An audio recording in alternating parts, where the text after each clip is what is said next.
Kwai greetings. Welcome to another video. Kwai is Algonquian for hello, and we can get that from this website, Algonquian First Nation Internet Project.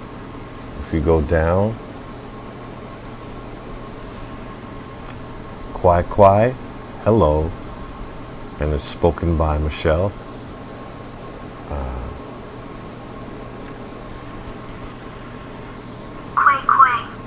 Okay, Quay. Okay. I read somewhere that they said it sounds like bye-bye, but it's Kwai, but she just said Quay. So, however you like. That is Algonquian. And as I have learned that the area that my ancestors came from in the Americas, which would be North Carolina area, and the Virginia area, they traveled between the two as well as other locations, but early on in the family tree I found that we would have been, and we are, of the Algonquian linguistic stock. So that means we were an offshoot of the Algonquian nation, or the Algonquian Confederation. You know, you can get that information by looking up the linguistic map of the 1600s, I believe, and it will show you whatever area on the map that you're from. It will break it down in terms of what language was spoken on that territory. And once again, the territory of my ancestors would have been Algonquian. So, Kwai or Quay. Hello. What brings me to the video today is, and this is another attempt. I've attempted this video a couple of times now. But I came across a Copper Indigenous YouTube channel where the speaker was talking about being an American national. And if you watch my videos, you know that that is exactly what I am. So yes, I have repatriated back to what should have been my original nationality, being born, you know, in New York, in the system that our ancestors co-created. Being born in New York would make me a New Yorker, but it would have me where I retain my constitutional rights. So I wanted to talk about that today because it was asserted in this video that I saw that if you are an American national or a state national, whatever state you were born in, that would be your nationality in the new system, again, that our ancestors co-created. Somewhere our ancestors agreed to this, you know, and so seeing this video where the speaker said, if you are an American national, or if you are a state national, you have deaded your indigenous status. You are no longer an American Indian if you are an American national. When I first heard it, it took me aback, and I was a bit, I've never heard it said before, and hearing it from an indigenous, it worried me. So I sat with it and I questioned it. Although when I decided to become an American national, I knew I had to do it. You know, I was not thinking about my indigenousness, because I know that to be something that I could just trace that back, with my genealogy. So I didn't find that it would be conflicting. What I found is that there is no designation for American Indian, let's say, that the corporation has not taken authority over, if you can hear what I'm saying. So in other words, it was a sister who said this. So what I translate the sister to say is that she's an American Indian, but she is also a United States citizen. Now, she never said that she expatriated. So my presumption is that if you're not an American national, which she said you can't be both, according to her, you cannot be an American national and an American Indian at the same time. The American national status means you have deaded being an American Indian. So my question would be, then what kind of citizen would she be? Because if she's a United States citizen, then that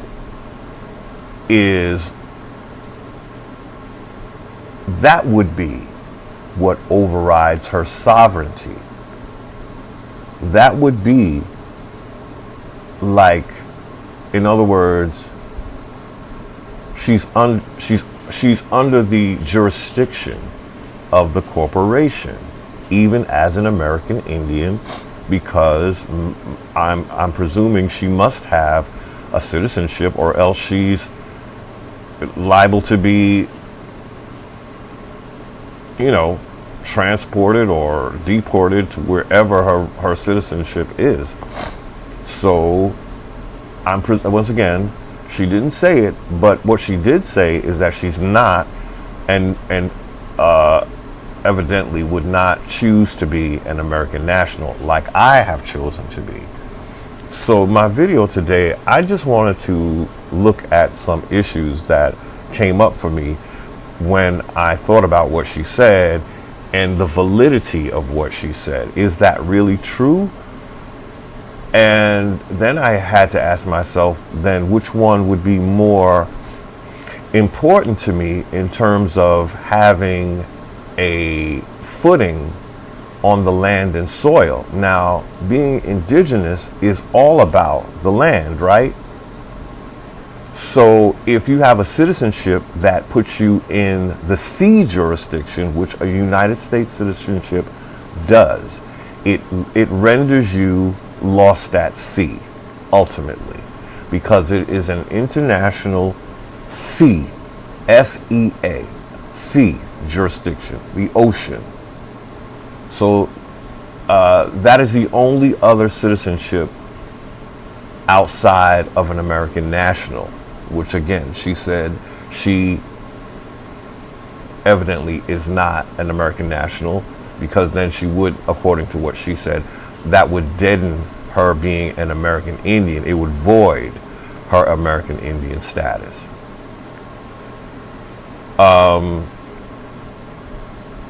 So today I thought we might look at, is it more important in the current system to be an American Indian with no legal standing, that no sovereign legal standing? Is it more important to be an American Indian, so much so that one would choose to be a debt slave just to be called an American Indian? So I hope you're following what I'm saying. What sister is choosing to be is, for the sake of her being able to call herself an American Indian, she is choosing to be a debt slave to the corporation. Now, the corporation will give you little, how do we say it? Whatever the corporation gives you, it can take back. So if it makes a little clause that you can call yourself an American Indian, but you're still a United States citizen, then it will give you some little like benefits and privileges. So you can feel like, oh, I'm calling myself an American Indian. Yes, but you're doing so under the jurisdiction of the corporation. Those who know what I'm talking about will know what I'm talking about. So that's why my question is it more important to be an American Indian and a debt slave just so you can call yourself an American Indian and get the little bit of benefits and privileges? So then, one of the benefits or privileges, I guess, is you won't be taxed if you live on your reservation. Step outside of that and you're a debt slave. Well, you're still a debt slave because you're paying taxes. Yes, income taxes. Federal United States citizens are subject to taxes such as the income tax. An American national is not subject to any of the corporation's taxes. So again, here's the dilemma. Again, I'll say it once again. Is it more important for me to be called an American Indian and still be treated like a slave? Or is it more important to me to be a New Yorker, which is an American national? I'm a New Yorker because I was born in New York. If you were born in Ohio, you would be Ohioan. If you were born in Virginia, you would be Virginian, I believe. So whatever state you're in, that is your nationality. What I'm coming to understand, and I will stand corrected if I'm wrong, is this is what our indigenous actually agreed to be part of the constitutional republic called America. So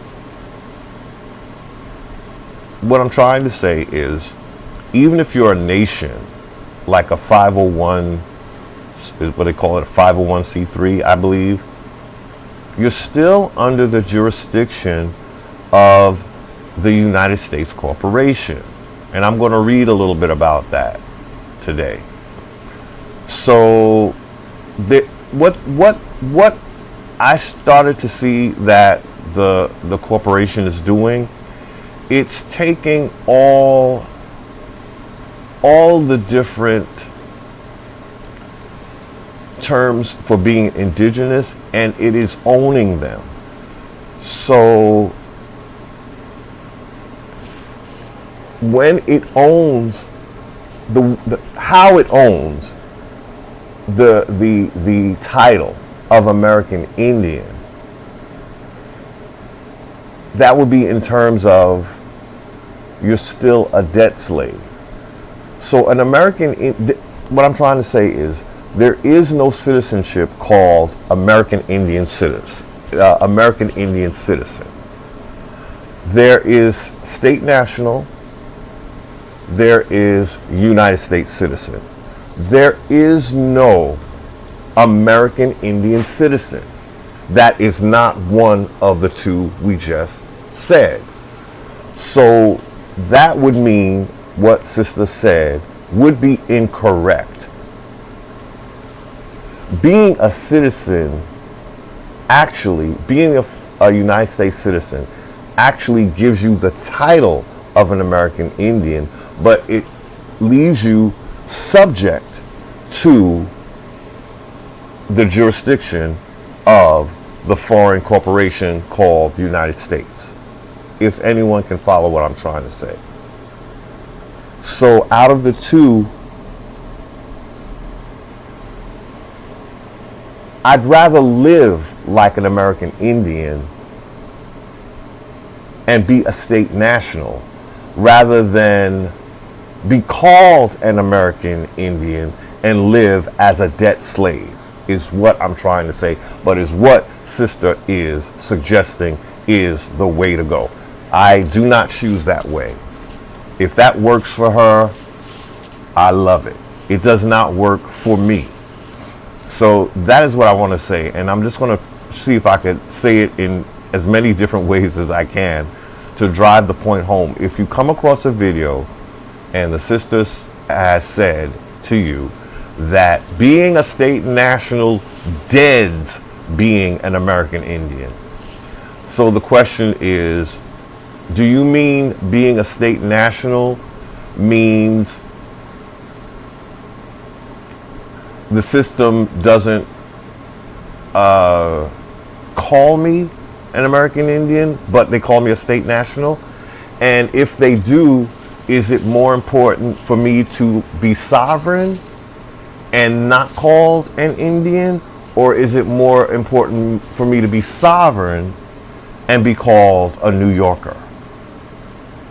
What I'm trying to say, of the two different citizenships, one being the state national, one being the United States citizen, the state national is more closely living what the American Indian should be living in terms of they're not paying taxes. They're not subject to fines and imprisonment for breaking statutory law. It would have to be a common law. In other words, there has to be an injured party. In common law, or which is what a state national would fall under, constitutional law, and you don't get hauled into court for a ticket violation because there has to be an injured party. You see? So my answer to the sister that said, I believe she's of the Akamachi, I'm sorry if I got that wrong, Akamachi tribe. She said, that being a state national voids and deadens your American Indian. I guess she's going to say citizenship, but once again, what is an American Indian if there's no citizenship that coincides with it? Again, let's look at the different citizenships. Actually, we can read it. I could pull it up here on my phone. We could read a little bit about it.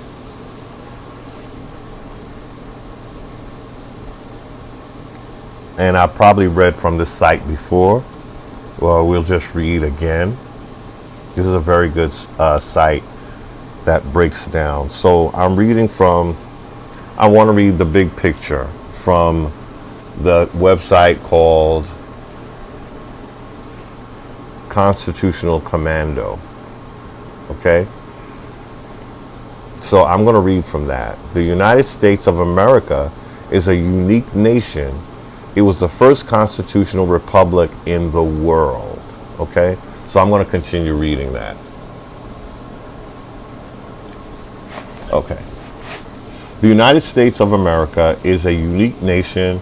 It was the first constitutional republic in the world. Okay? Before the American Revolution, the King of England owned all of the land in his colonies. The inhabitants of the colonies were his subjects. When the war was over, the king signed the Treaty of Peace. I believe it's roughly based on the law of peace, which would have been an indigenous work or declaration.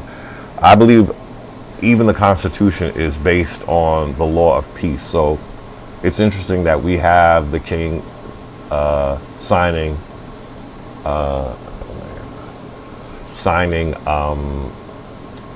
Treaty of Peace. In that treaty, he said that all the land in the former colonies was owned by the people, and all of his sovereign powers that he held in the colonies were transferred not to the government of the colonies, but to the people of the colonies. That's interesting. Sounds a little hokey, but let's read on. This made all of the citizens of the colonies sovereigns.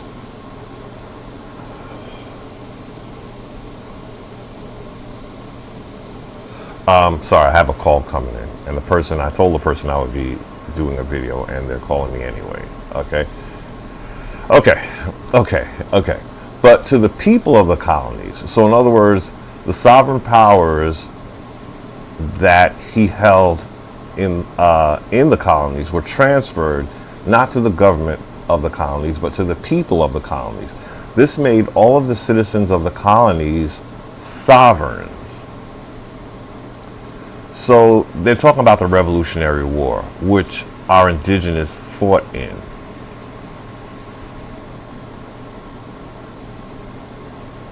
So we fought to help the colonies break away from the King of England.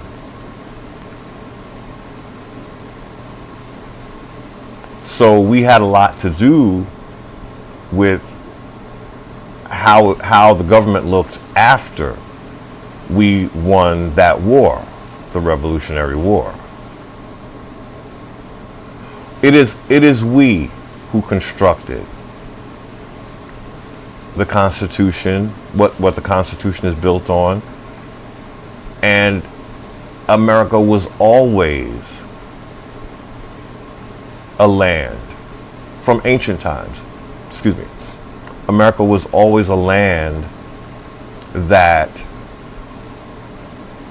held that the people should be free, that all people are free. That originated in our landmass, the Americas, nowhere else. As he said, it was the first constitutional republic. That's what we read the very first line. The reason why that is because the most ancient civilization, which would have been Egypt, that sprung up in the Americas. We were the ones who invented what we are calling a constitutional republic. A democracy is not what it's about, because the democracy would have mob rule, meaning that it's whatever the majority ruled, that's what goes. There's no constitution involved. There's no individual sovereignty when it's mob rule, is what I've understood this to be. And what it is, it really is what it is. If you are we the people, and you draft a document, that is your document. You have the authority. But if you have a corporation that mimics your document and having you think that that is your original document, secretly they know that they have authority over you through the document they tampered with, the document that they created. Constitution of the United States of America is not the Constitution we gave them. It is the one they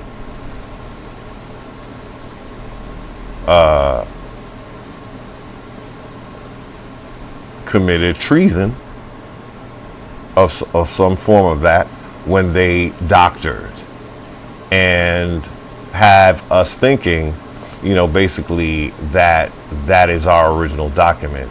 Even if it is one word change, or the changing of one word makes it now their document, because that's not what we wrote. If they change the word, it's now their document. And they can proceed to try to basically shred that document, because it's not the document that we gave them. We're just all under the impression that it is. They've worked very hard to make sure that we are nowhere near the original Constitution. And they've done that in different ways. One is being a United States citizen. That takes you outside of the original Constitution, because now you are subject to the District of Columbia, and you are subject to the foreign entity that owns the District of Columbia. And that entity said that you should pay its debts. And in the 14th Amendment, that debt shall not be questioned. So that means they put a bill in front of you, you can't pay it, you can't even question it. So now you owe them. If you don't pay, they can take away any of the freedoms that you thought you had. Okay? So let's read more. Okay. This made all of the citizens of the colonies sovereign. So it's interesting how they put it that the king did this. That's what I thought was hokey. Well, if we had a Revolutionary War, we fought for that. You didn't give it to us. So this wording is a little hokey to me. It's not what the king wanted. A Revolutionary War means that's what we fought for, right? So that's why I thought this was hokey. He's not giving us sovereignty. We fought for our sovereignty. Okay? But they had a backup plan to make us debt slaves. Okay? So that's how that worked. We were sovereign until they made us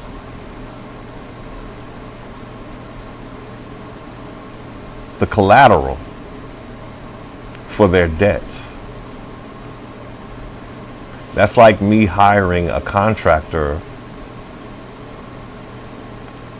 to fix my house. They mess up my house, but instead of them being liable for the mess up, they're charging me for them damaging my house. This is what the United States Corporation and its owners are doing for the sake of rendering us merely slaves in our own land, and them owning our land by way of us not being able to pay back this bogus debt. If you, my contractor, went outside of my budget and I didn't approve of those purchases, how am I supposed to be liable for them? But this is how a rotten corporation is run, by rotten individuals that fancy that they are royal. A royal pain in the world's ass, shall we say? How can you honor something or someone or anyone that is so dishonorable, and then going to say that you're dishonorable for not paying the debt that they incurred that you did not approve of?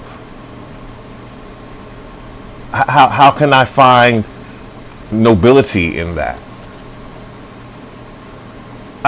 It would be crazy.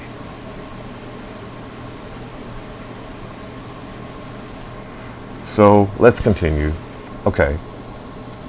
Once again, this transfer that we fought for from the King of England, this made all of the citizens of the colonies sovereigns.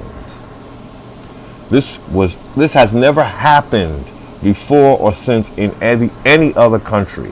Now, when I read that, I wondered why. Why did it not happen? Again, it's because our ancestors in America, are the founders of civilization. Anything that is not what we made, which was freedom, liberties and freedoms, sovereignty, if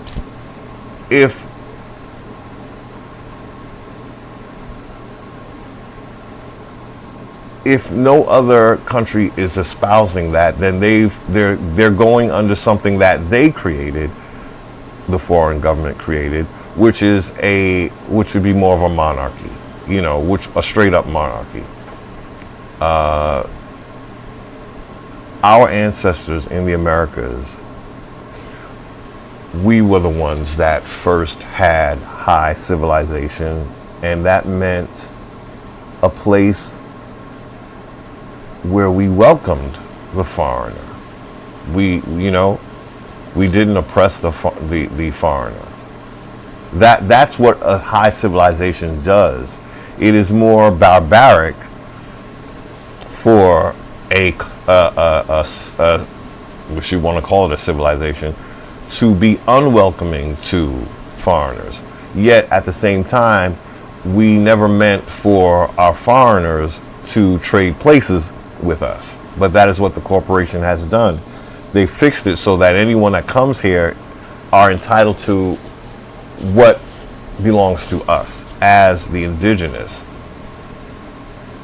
And I think I almost understand why they want that to be, but I don't really, because those who broke away from the Americas, I did the video on this, those who were expelled from the Americas, they didn't agree with sovereignty for the people. They didn't want the people to have true freedom of religion.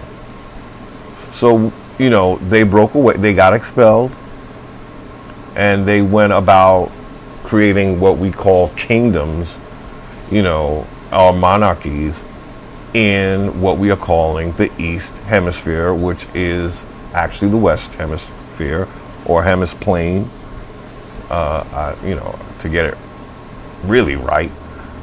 So they go to what we're calling the East, and they create monotheism.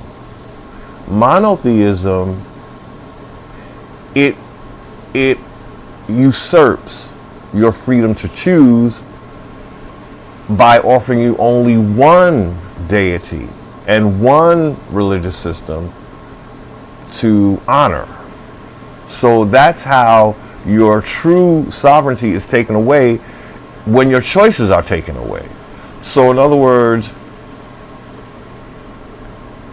you can appear to be more of an open and free society once you've cleared away all the other options for spiritual figures of worship. So say now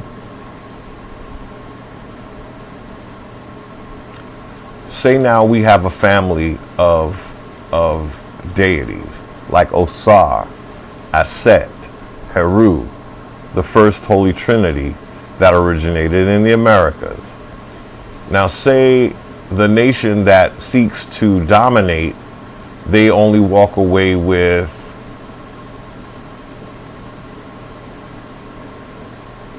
Osar. It's trickier than that, actually. I'm sorry. It's a little trickier than that. Because in actuality, they didn't really mess with the Holy Trinity, which was the Father, Mother, Father, Child. They didn't. What they did was they went a level above the family to what would be considered more like the grandfather of that family. So what the monotheists did was they went to the deity. They use him as a front man, but they went to the deity known as Amen, who is known as King of Gods. What they did, though, was tell the world that he's just the end of a prayer. So they're keeping him a secret, and then they call him the hidden one. How could the King of Gods be the hidden one? You know what I mean? The King of Gods is the hidden one. That's what I believe the monotheists want to make him. So what they're doing is they're using his name as a front for the operation. The deity that they're really chasing after, I've said this before, would be Set. Set is the deity. Okay, the order is Amen is at the king of, known as the King of Gods. Then his children would include Osar, Oset, and Heru. This is the Holy Family. This is the true royal family. But this family has the male Osar, has a brother named Set. This deity, Set, is the deity that wishes to do away with the true royal family. Now, Set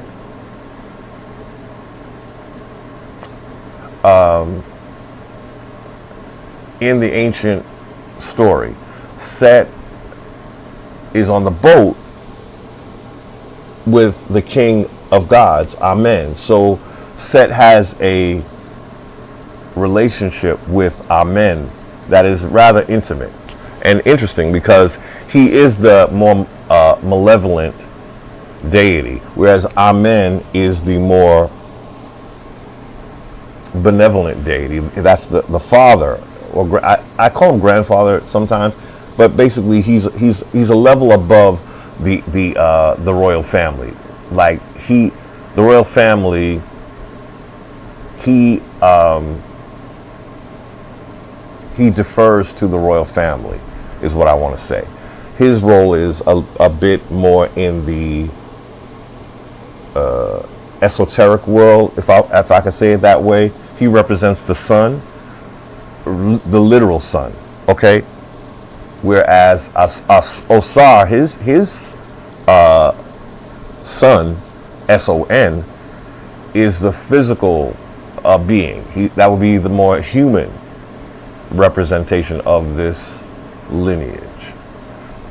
So Osar is the physical king of earth, whereas we might say Amen has become more of the spiritual king of kings. Okay, that is the one that is known as King of Kings in the ancient world. Now they tried to transfer those attributes to who they call Jesus, but it originally was held by Amen. So I say all that to say, what we have monotheism doing is chasing after that fourth deity, which is the brother to the king. And that deity is the deity known as a storm war deity, as well as a chaos deity and a desert deity. Excuse me.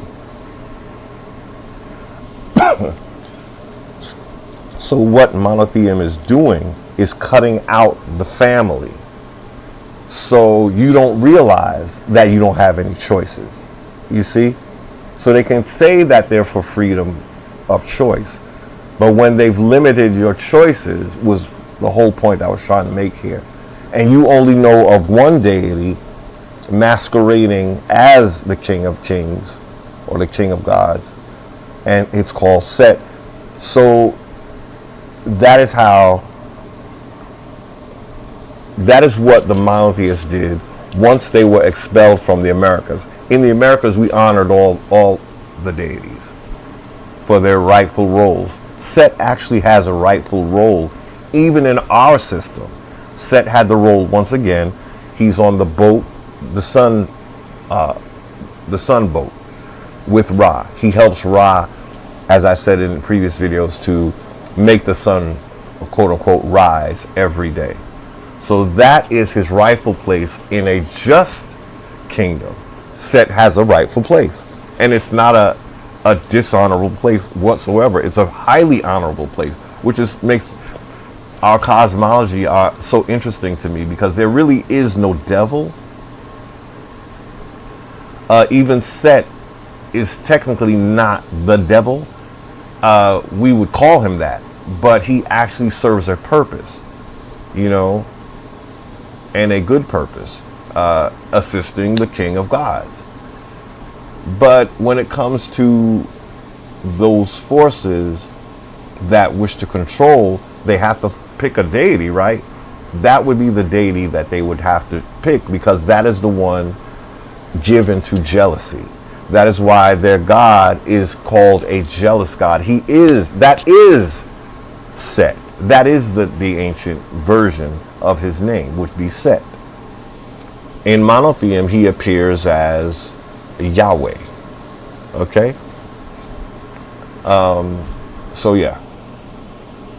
But again, if your choices are taken away and the forces are trying to tell you that you're free under one deity, well, they've gotten rid of the other one, so you're not free. You're beholden to one deity, and unfortunately, it would be the more malevolent deity. I'm sorry. Set would be considered more malevolent because he is jealous and he is covetous of the role of the true king. Okay? That is why they were expelled. They no longer wished to follow tradition and honor the true king of Egypt. But Egypt basically would be the world, the civilized world.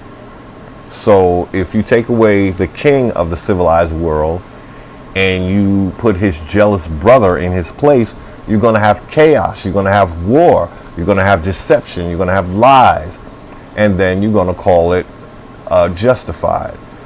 And that would be the picture of that justification is Jacob, Yakub. He would be a manifestation of Set or Set forces who seeks to take what does not belong to him as a means to grab power or to maintain power over the masses, enslaving them with the national debt system. Okay?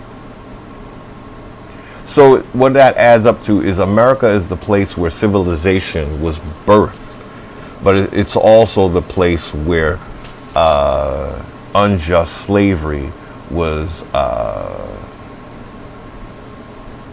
birthed. Now we pulled the weed up. That baby was born, but we had that baby expelled. That baby grew up, and now it's come back to what it thinks of as vengeance. How could it be vengeance? We allowed you to have your system. You just couldn't have it here. So no, this is not vengeance. Once again, it's greed. You had your UK, your kingdom, but you were not supposed to come back here and try to take over, as I said before. Okay, so let's continue. This form of a constitutional republic had never happened before or since in any other country, because this is the original country of the original civilization, where goodwill toward men was birthed. That started in the Americas. Osar, Aset, Heru. Heru is the heir of the king, and we talked about Heru. It's in Peru. Represents his city, his holy city. They call it Jerusalem. And what I was saying in one of my attempts at this video was that apparently the Jacobites like to put J's on words. So they'll have a Jesus or a Jerusalem when it was Jerusalem, you know, where even Jesus would have been Jesus, you know. So J, I guess in Spanish, the J sounds like an H, you know. And Spanish would have been what the Moors were, you know, that we're talking about the Moors, raising up Spain, changing the 8 H's into J's, you know. They're very slick, because they can technically they can say they did not change the name of Jerusalem. It's just pronounced with a hard J-H, you know, something to that effect. It's still H, but we're pronouncing it with the J sound, like, Jesus or Jerusalem, you know. So they're making they're taking the H and turning it. Again, in Spanish, J sounds like H, so it is fitting that the Moors would introduce a J, you know. If you know what I mean, I'm not sure I'm saying it correctly. Okay, but let's read on. This has never happened before or since in any other country, because America is the original civilization. That's why it never happened anywhere else. In other countries, the government is sovereign. See, once we expelled, that would have been Akhenaten and his family. They maintain sovereignty as royals wherever they go, or wherever land they pitch their bullshit. You know, so in other countries, the government is sovereign. It makes laws for its subject citizens. That's what Set always wanted. You know, to be like an iron fist ruler, giving the people no real choices. You know, when you're an unjust ruler, you don't want the people to have the choice because they won't choose you. But if you set yourself up in those seats of power and you expect to stay in them, you're going to do it through unjust means. Okay? So in other countries, the government is sovereign. The government is sovereign. It makes laws for its subject citizens. And what the corporation did was made us subject to a debt, a national debt. Okay? And it gives them their rights. So that means the government is sovereign and it gives you your benefits and privileges because they're not really giving you rights. Rights, the truest form of true rights would be unalienable. Means they can't be taken away by a government or a man because they're considered God-given. But if your God is a selfish and covetous God, then he's going to have laws that support those attributes. Okay? It makes laws for its subject citizens and it gives them their benefits and privileges. In the United States, the people were sovereigns. The people were endowed by their creator. It would have been Amen or King of Gods, or it would be Osar, who was the rightful earthly king. Okay. The people were endowed by their creator with certain rights, and the government was instituted to secure those rights. The government is supposed to stand for your freedoms. We don't have that in America. We have the government seeking out ways to remove you from your property through their debt. You're not supposed to, if you're supposed to protect my rights, even to property and my belongings, you wouldn't put it up for collateral. But your interests are your, what would be your shareholders or your creditors, the ones who are actually paying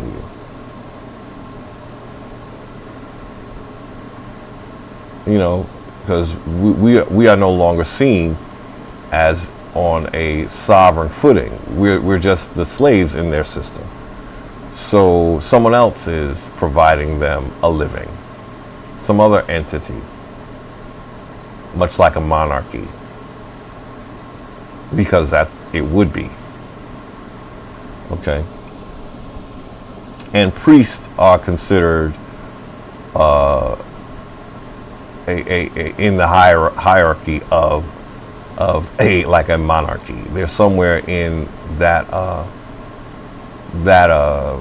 at that level, you know, more of like like a monarchy. You know, they're basically a branch of royalty, is what I want to say. The priesthood, because they were like the advisors to the royalty once they created monotheism.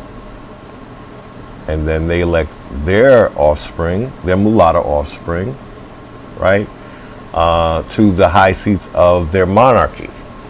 But they're looking for an eternal rulership through their offspring.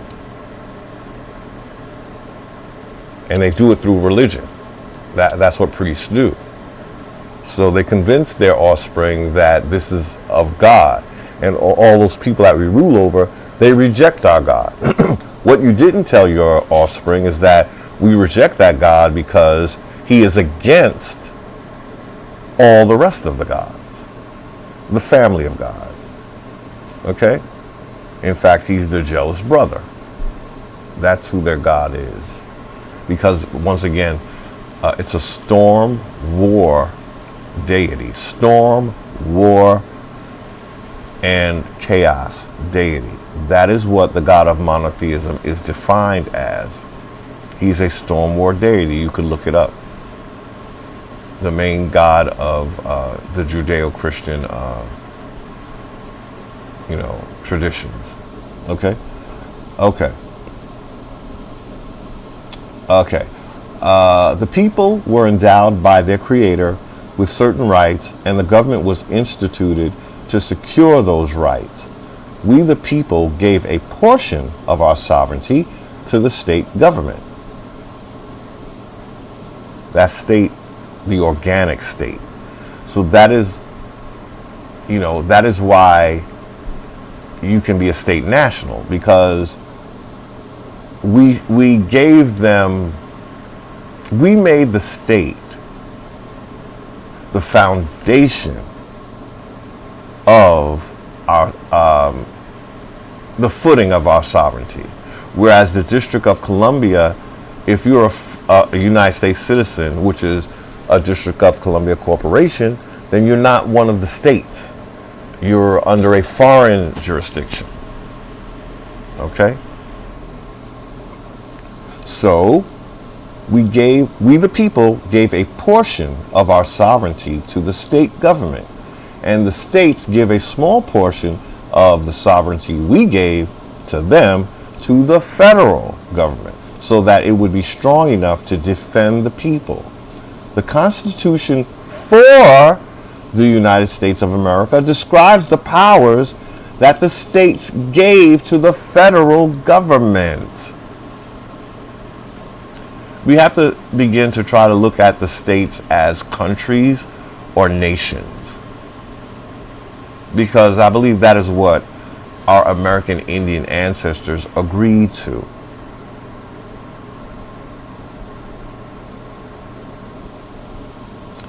The federal government is defined by the Constitution. And the Constitution says that I am a sovereign. That's why they had to get you out of the Constitution and into Uniform Commercial Code. Because if you are under a corporation, the corporation is acting in a commercial capacity, the Commercial Code. They're not acting under a constitution from we the people. They're acting under Uniform Commercial Code. So that strips us of individual freedoms. And it gives them, it has them fictionalizing living entities, making a straw man for living people as well as the states. So each state has what we call state of states designation, meaning if you live in New York and you are a national, you're a national of New York State. But the corporation created a straw man for New York State called the State of New York. That is a franchise of the corporation. So it did leak out into our states, but we still have, once we populate those positions, we still have our sovereignty in the land soil version of the state, which in the case of New York State is the land soil jurisdiction, whereas state of New York is the sea jurisdiction, and it's not in common law. It's still going to be bringing you commercial law because it's a product of a corporation called the United States Corporation, which is located in the District of Columbia. So when you're a United States citizen and you live in New York, you're called a resident of New York. You're just residing in New York because you are the property of the United States District of Columbia Corporation. But once you become a state national, now you're actually a New Yorker. That is your nationality, New Yorker. So this is why I believe the sister is incorrect when she says that being a state national, it voids out you being an American Indian. Well, you might not be called American Indian in the system, but you will be living as an American Indian would be living, which would be a sovereign on his land. And if you're an Indian that's born in New York, well, you definitely want to be a New Yorker, because that is your sovereignty as an Indian. It doesn't matter. In other words, freedom, it doesn't have a label like American Indian. It's a living, it's an action thing. Freedom is it's like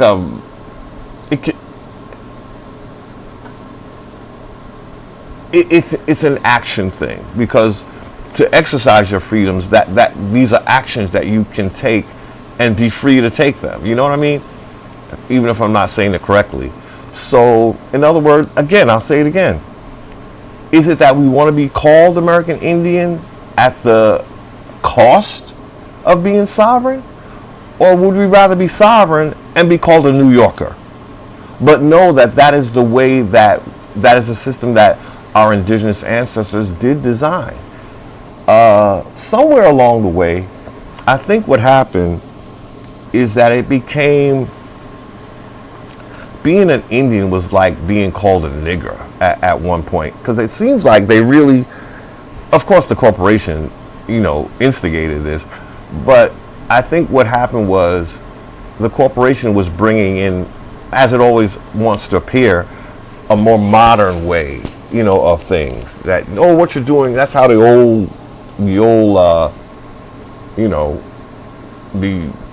old fogies did it.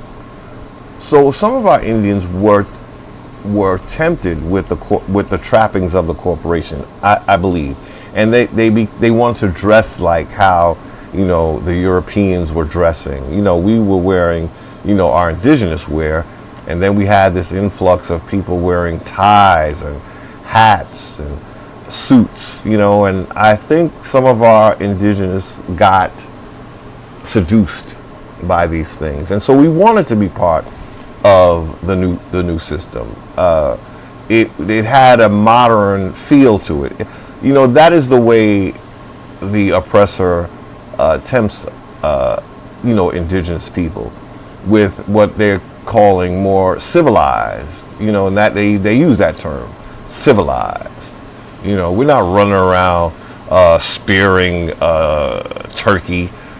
We go to the butcher. So a lot of our indigenous, they wanted this lifestyle, but they wanted to maintain their sovereignty. So they took what I'm trying to say is we might have given up the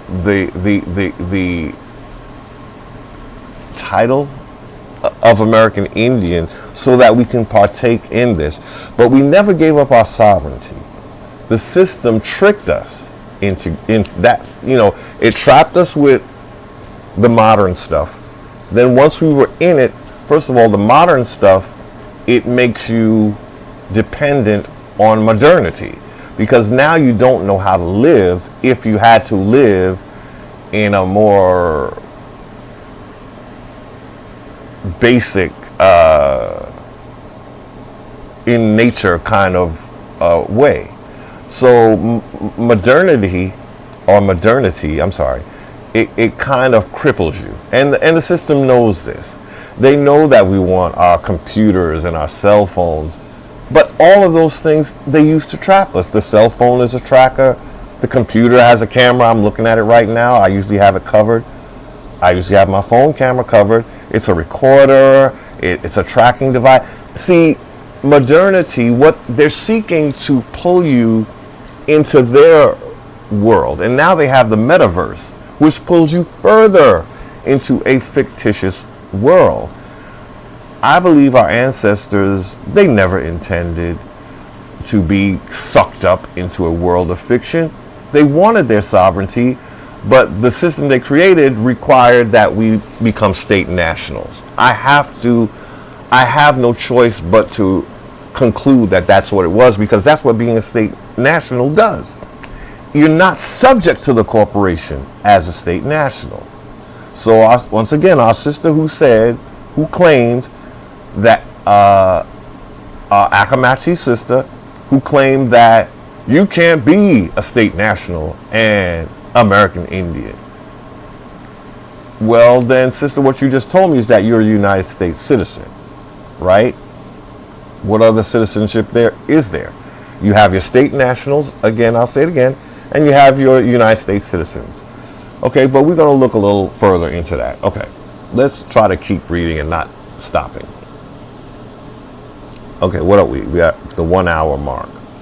So this might be a lengthy video. Okay, because I did want to talk about it relates to a word that I never defined, although I talked extensively about the Jacob and Esau dilemma and Genesis 27:40, where we find the word dominion. And I thought dominion meant when you have like the more dominant numbers like we have today, where we are a majority in our homeland now, because that's how nature would have it, that the indigenous people should be a populace on their land. That's how they're going to maintain their individual indigenousness. You know, that's nature calls for it to be that way. You don't want a foreigner taking over your land, especially if it's a wealthy land, because then they're going to try to, you know, do you in. So by the divine law of nature, we are now, as I believe we always have been, but now more than ever, we are the majority on our land mass. And the fraudulent powers, the fraudulent corporate powers that are occupying our land in a de facto government, they don't like that. That's why they take the census. They have to do something about those numbers. At the same time, they got to lie about it. So they have Hispanics recalling themselves Caucasian to make the numbers look a little, you know, so they can, you know. But even that's not enough at this time. There's so many of us, evidently, at this time, that we had to have a pandemic to help assist in reducing those numbers. So I thought it was a numbers game. It partly is. But what we will look at today is I found what dominion really means. And if, you know, you might jump ahead, but if you can sit and let me get to it, I want to talk a little bit about that, because I was astounded that this was in Scripture, because it's a direct admonishing, I want to call it, or directive. And it's the only passage in the Bible that I find a little hope in. I think the Bible is once again, you change one word, just like you do with the Constitution, and it becomes a tainted document. That is what the Bible is.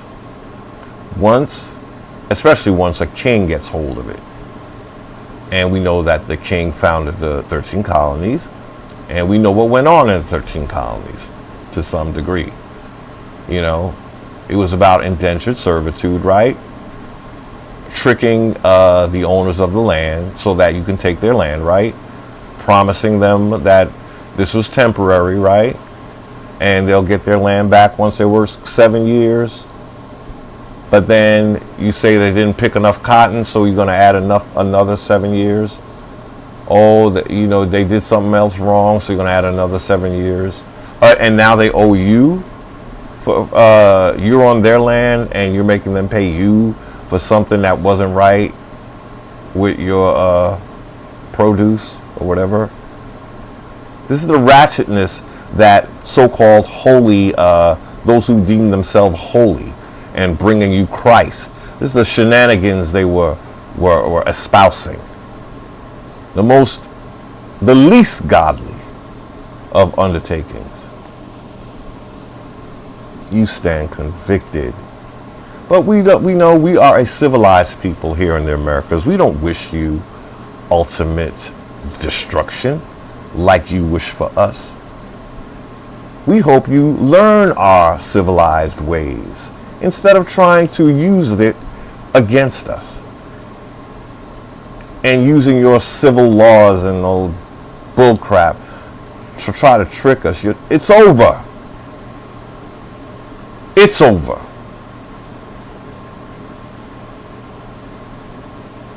But these people don't know. They don't understand the meaning of it's over. Done. Jig is up. They don't understand that.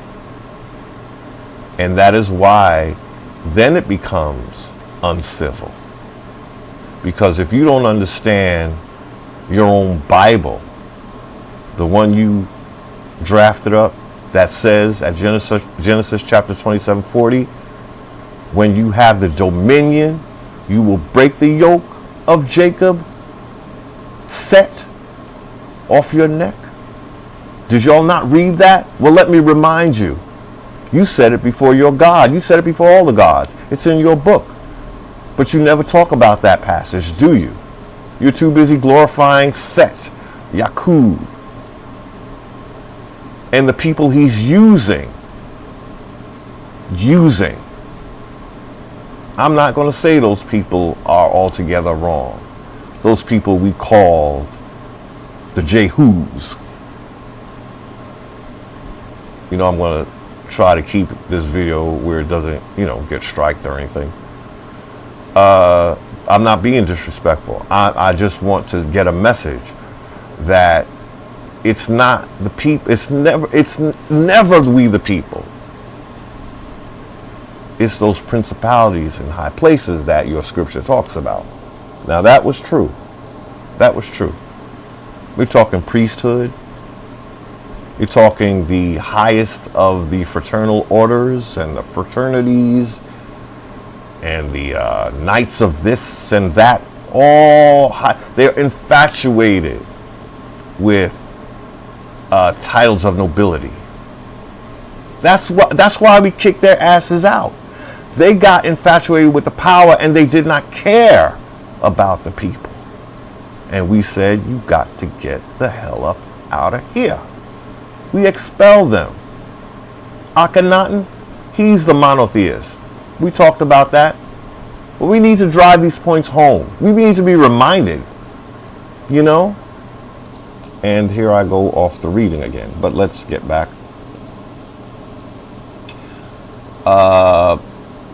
We said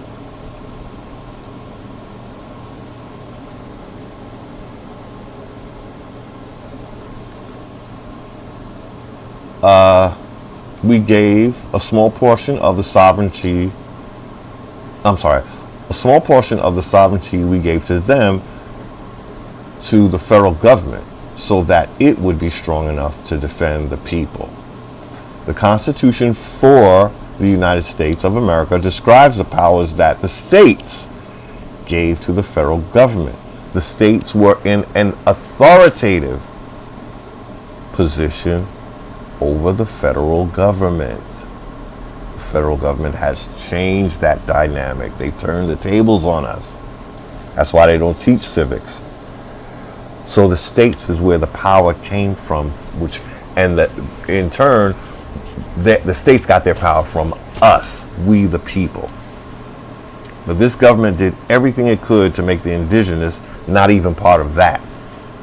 So they called us Negroes and 3/5 like a human being or whatever, And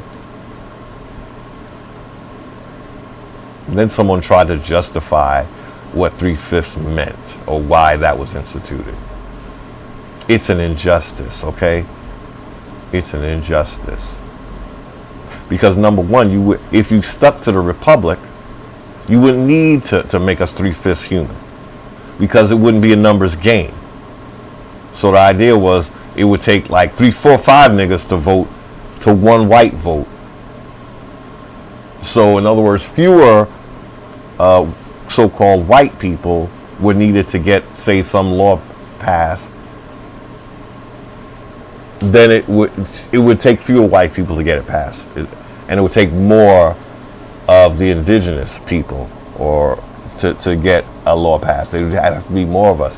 But I'm saying, if we were not a democracy and we were a republic, it wouldn't be a numbers. There would be no one would be disenfranchised, because we would all still have constitutional rights. What a democracy does is overrides constitutional rights with mob vote. And as we know, those numbers can be played with, especially if you're making one human being not a full human being. His vote is only part of a human being. It takes 4 or 5 of them, whatever 3/5 is, to get a vote going in a democracy. So you're already starting off wrong in a democracy if your vote is only partial of one human being. So you already the democracy is already fucking us up with the numbers. Again, our vote doesn't count as one human being. It takes 4 or 5 of us to get one human vote. Okay? But the government ain't playing with you. Once they made everybody a debt slave, don't even matter what color you are. Just pay us. Okay? The federal government is defined by the Constitution. And the Constitution says that I am a sovereign. That's why they don't want us to go by that Constitution. Why do I feel like a subject? I agree with you. Why? I own my house. If I don't pay my property tax, the government will go to a court and remove me from it, just as the courts will remove me from an apartment if I did not pay the rent. So in other words, what's the point of owning a house or owning property if it could be taken away from you just as if you were renting? That's the foolishness of our system. Do I really own the land if someone can take it away from me simply because I don't pay them for the use of it? You can't be sovereign and have that going on. Could the King of England have the land taken away from him? He was sovereign. But we read that he gave his sovereignty to people. No, we fought for that. That's why it was called a revolution. So long as I don't cause injury to someone's person or property or defraud them, shouldn't I, as a sovereign, have the right to do anything I want that does not involve injuring a third party? Yes. Okay. Today there are so many rules and regulations, they call them statutes, that the government has, that I think nearly everything I do is against some law. And that would be correct. Like walking through a train car. That's a breaking the law. But there's no injured party. There's no injured third party. So me walking through a train car is not a crime. But in the corporation, they can make anything a crime and make you pay. How can you ever maintain sovereignty when you have a system that constantly seeks to rid you of your resources to the point of even your own home? Anything you register does not belong to you is another example of the system that we're in. A state national, not subject to that bullshit. And I'm not talking about becoming a Moor. A Moor that would be someone who's subject to Morocco in Africa. Okay? Like someone said, how would Morocco in Illinois be in a position to recognize the United States as a nation? Why did Morocco in Africa recognize the United States as a nation? Well, because they were assisting in the usurping of our system. They knew how to overtake a constitutional republic. They knew how to do it. So they recognized us at a time when we were being called Negro. So if we have Morocco recognize us when we're not in our proper status, then they are working against us, aren't they?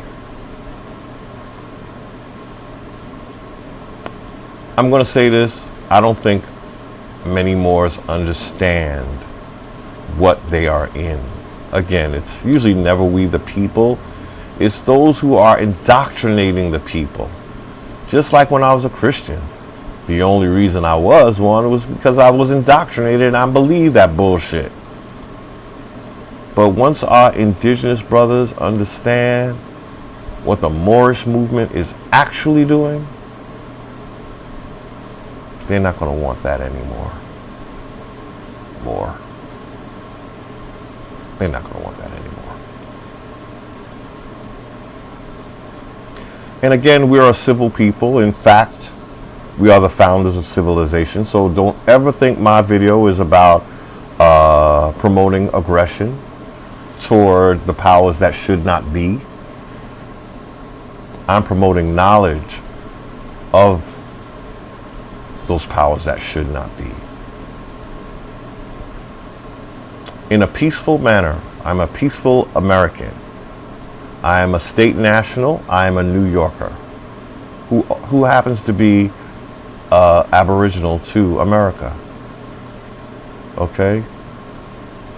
So, unlike what Sister said, I ain't giving that up. I don't care what you think. I'm still aboriginal. I got the genealogy to prove it.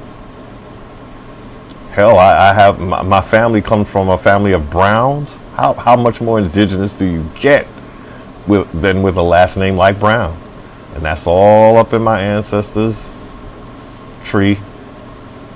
So I don't know what Sister talking about, but I have the receipts. You know, I was reclassified. That's another one. That's another receipt. Called black, Negro, colored, African American. So my indigenousness ain't going nowhere. It ain't been deaded. It's just that what happened was our ancestors agreed to a system for sovereignty for everyone. Again, we don't let us not look at it that we sold out. No. We are a God, a true God,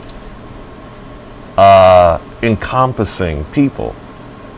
So we welcome the foreigner and we wanted good for the foreigner. So I at one point I thought, well, why do we do that for the foreigner? We shouldn't have did that. We did the right thing. We did the right thing because we're a good people. That's why it's taken so much chicanery to get us off of our game, because we're blessed. Sorry, I don't like to use that word anymore. Be less? No, we don't want to be less. And we don't want to be a Moor, like the way Moors described. But they took that word because that is something they know the etymology of Moor, because they want more. It's greed, you see. When you want what is not yours, because you want more and more and more and more, and you get a word that makes it a spell, a spoken spell, so you can land grab, you think that's going to work? Not when the spell is broken. So, no. Once the spell is broken and we have the dominion, we want to talk about dominion, but let's do that a little later. Okay, today there are so many rules and regulations that the government has that I think nearly everything I do is against some law. What has happened to my sovereignty? Isn't the government sovereign over me? Yeah, well, if it could take everything you have, I guess so. And then say you got to pay them, I guess so. That's like a slave having, to give part of their what belongs to them to tribute to some king. Are there any sovereign people left in the United States of America? Yes, they're called state nationals. And these, let's just for the record say it, no one in this video said anything about a sovereign citizen. No, we didn't. So do not pass this off as sovereign citizen rhetoric. For the record, a sovereign is a sovereign is a sovereign. A citizen is a citizen is a citizen. Two separate things. One is sovereign and one is subject to or a debt slave. So a citizen, in terms of what the United States Corporation has left you with, a citizen is a debt slave. A United States citizen is a debt slave subject to the national debt, which shall not be questioned. Okay? Okay. There are hundreds of thousands of sovereigns in the United States of America. He said sovereigns. He did not say sovereign citizens. Don't put words in people's mouths.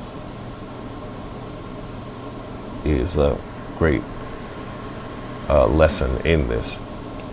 There are hundreds of thousands of sovereigns in the United States of America, and I am one of them. Sovereigns own their land in allodium.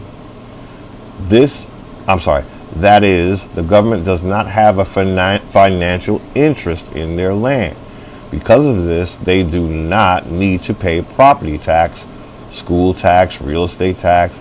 Only the powers granted to the federal government in the Constitution for the United States of America define the laws that they have to follow.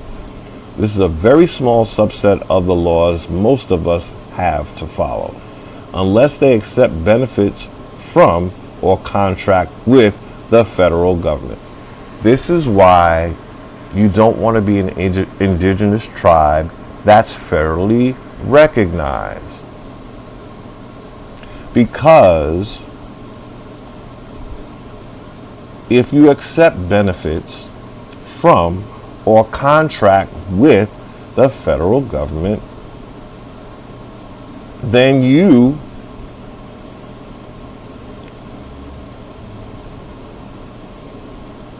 only have part of your sovereignty. And trust me, the way things are going, even that part will be stripped away from you through some kind of debt.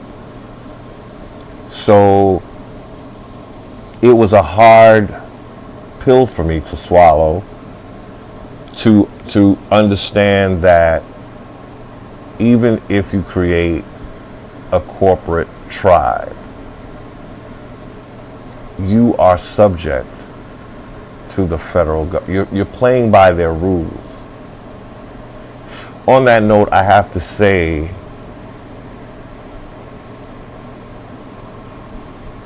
UNDRIP and ADRIP, the United Nations Declaration for the Rights of Indigenous People. I spoke about that document. And I had to become a little more clear about those documents. In the case of UNDRIP, I'm not sure about ADRIP, but I have a feeling that it applies to ADRIP as well, American Declaration of the Rights of Indigenous People.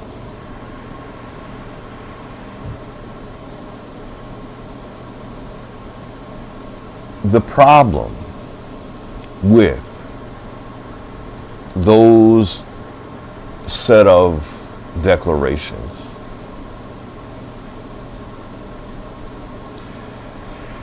they are not land soil jurisdiction. particularly, like I said, UNDRIP, United Nations Declaration of the Rights of Indigenous People. Now, it will, I believe, it does have the power to, I want to say, buy you time, I think, because ultimately, if the document was not created by we the people, then we the people don't have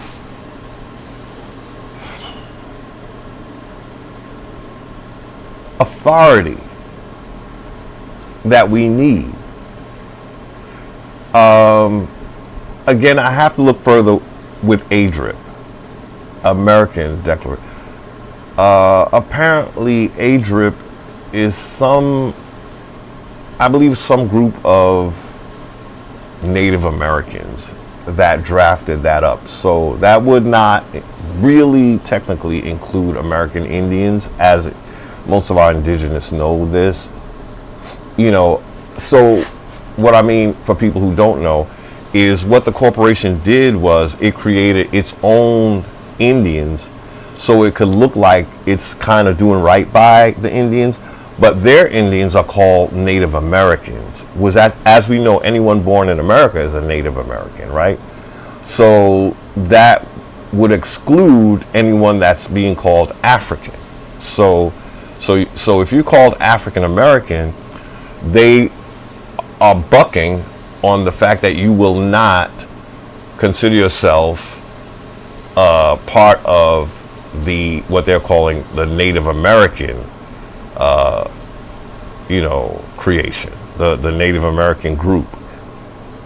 So what I want to say is, I realize in the case of UNDRIP, United Nations, that is pulling us into international law. So what does that mean? It's law of the sea. So although I think it will help protect us,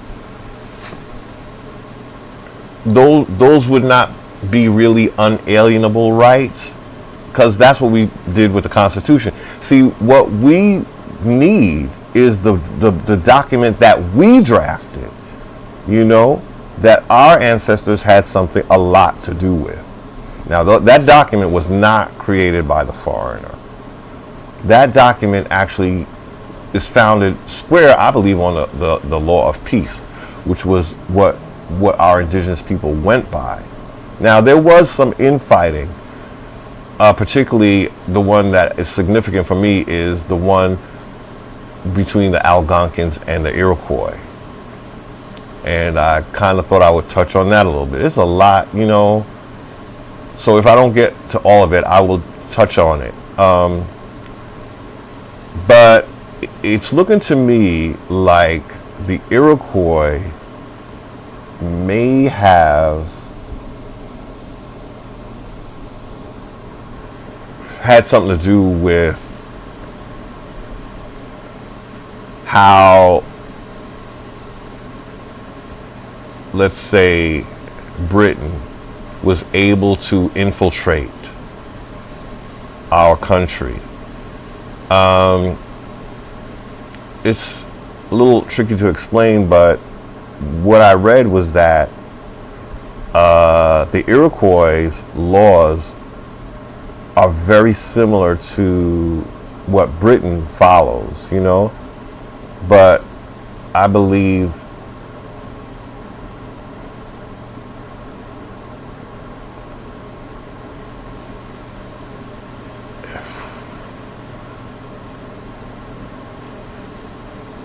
it just was a bit of a red flag when I realized that England was sort of what do you call it? Fanboying for the Iroquois' form of law or form of government and politics. So, in other words, the foreigner took a liking to the Iroquois'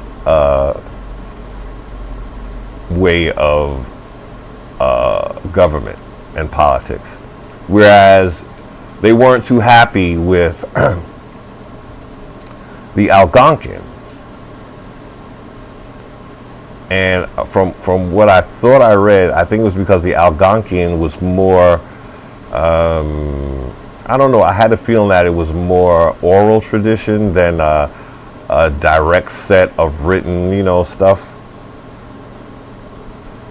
But when I try to use my common sense in the equation, it's looking like Britain had a problem with the Algonquin because the Algonquin was on the land that Britain wanted most, which would have been the seaboard, the eastern seaboard, what we call the eastern seaboard. So the Iroquois were not on the seaboard, but the Iroquois ended up pushing the Algonquin out of the eastern seaboard, causing them to go up into Canada or the Canada area. But if you look it up, that was not the original territory of the Algonquin. Or if it was, the more prized possession was the eastern seaboard. Of course, the colonizer would prefer to have control over your ports, right? So, in other words, the Algonquin, what the colonizer liked about the Algonquin was the location of his land. Okay? So, of course, they would not take a real liking to the Algonquin because you got that land we want. But the Iroquois, on the other hand, if we can somehow, get in bed with them, maybe they can get you off the land that we want to take from you. And that's exactly what happened. So I've become wary of the history of our Iroquois brothers. Iroquois is a language that is distinct from the Algonquian language. So, and again, those greetings that I spoke in earlier videos, Osio and Halito, not Algonquian. So I'm thinking they may be more Iroquois. Well, I know Cherokee is Iroquois, And again, this is just family, inside family business. I'm not saying the Cherokee of today are, at odds with Algonquins, but I do know that there's a history of enmity between the two, the Iroquois and the Algonquins. Now, what we will read today is, if I captured it, I hope I captured it, that the colonizer, that's who they found here, the Algonquins first. So it's interesting. Again, that's what makes it interesting why they do not take a liking to the Algonquins. The Algonquins greeted you, and it was a welcome greeting.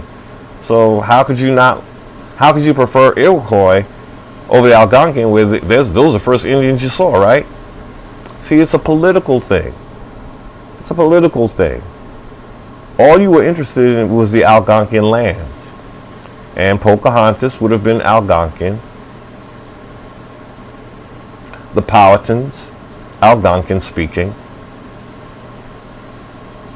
So what they did basically was get into our bloodline, because, they'll say that Pocahontas fell in love with John Rolfe or whatever his name was. And whereas some will say, no, she was taken.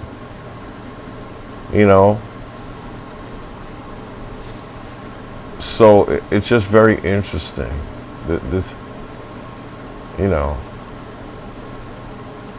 but if their system is true to form, that is how you do it. You get in bed with the royalty of a nation, and then you get them to turn on their own people, is usually the game plan. Once you start to see how it operates,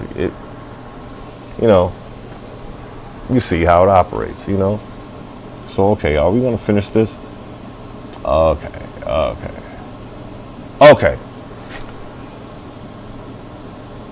Okay, I'll finish, but it has a part that I need to get to. Okay, because remember I said earlier that there's only two kinds of citizenship. So the sister that said she does not want to be an American national, what she's saying is she does not want to be sovereign. She wants to be called American Indian while being a slave to the corporation. If that's what she wants, hey, if you like it, I love it. It's not for me. But let's finish reading. Okay. So we read that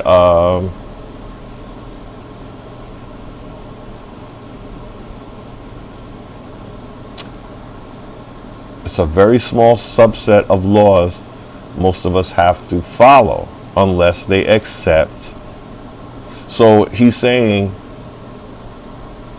you have the full range of your sovereignty unless you are contracted with the federal government or if you accept benefits from them.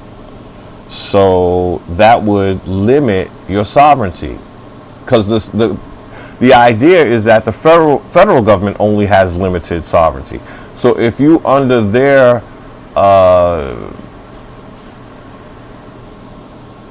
auspices, or if you again contracting with them or accepting benefits, now you're going to be limited by their limitations. Okay. Now by now they've taken over most of everything, but it's still unlawful what they're doing. So yet they get away with it because we are ignorant of, you know, how our system works. They don't teach civics. Okay, so we have to go read stuff like this. Okay, so unless you have accepted benefits, if you're a tribe that is seeking benefits from the federal government, or if you contract with the federal government, you have very little sovereignty, if none at all, really, because again we got that national debt to think about. That can cause you to lose everything, you know. So it's not a sovereign place to be. Okay. So unless they accept benefits from or contract with the federal government, they do not have to pay Social Security tax, federal income tax. Now this is the sovereign, this is the state citizen he's talking about. Do not have to pay Social Security tax, federal income tax, or resident individual state income tax. See, because you're not a resident. So the reason why you have to pay a resident individual state income tax is it's almost like you're paying because you're not on what is your district, which would be the District of Columbia, because a federal United States citizen, they're not in the states, they're under the jurisdiction of a district, and the district is a district owned by a foreign corporation. They do not need to register their cars. Anything that registered is not yours. Okay, or get a driver's license. Well, you don't need permission from the people that you subcontracted, do you? They need that from you. You got to give them their right to do whatever they do. Instead, it's a whole role reversal going on here, because they saying you need a driver's license unless they drive commercially. Now, in other words, we don't need a driver's license just to travel, but because the federal government is in charge of our commerce, well, if you're driving commercially, now you're under their jurisdiction. They deal with commerce. You know, that's why corporations do so well in our country, because the federal government is basically puppeting them, you know.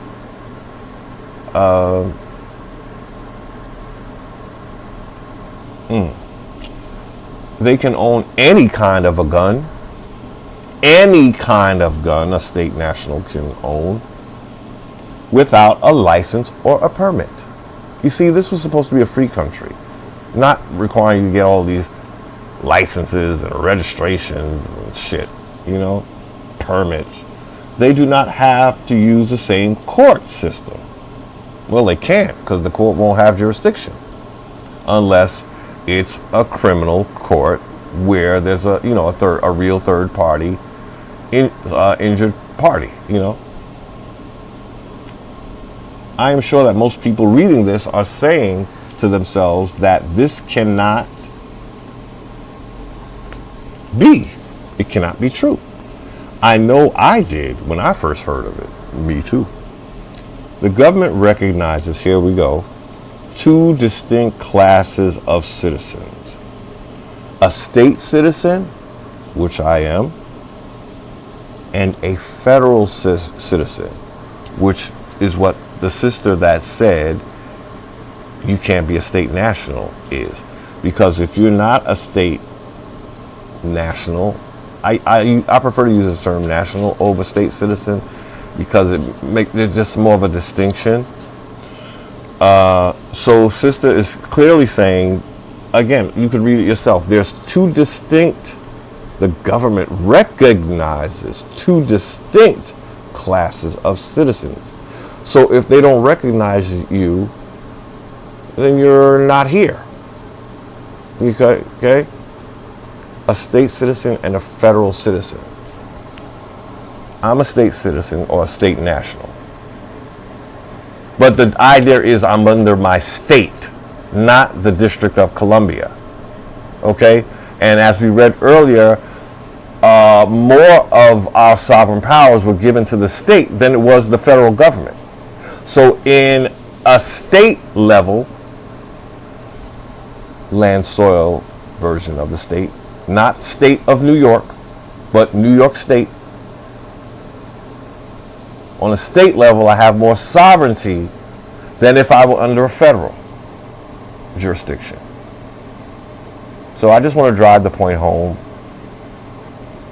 When sister first said it, it shook me and it made me have to look, because when you're hearing something, it's like, oh my God, at first I'm like, oh man, I'm not indigenous, but then I had to regroup and just go back to the basics, okay? And this is the basics.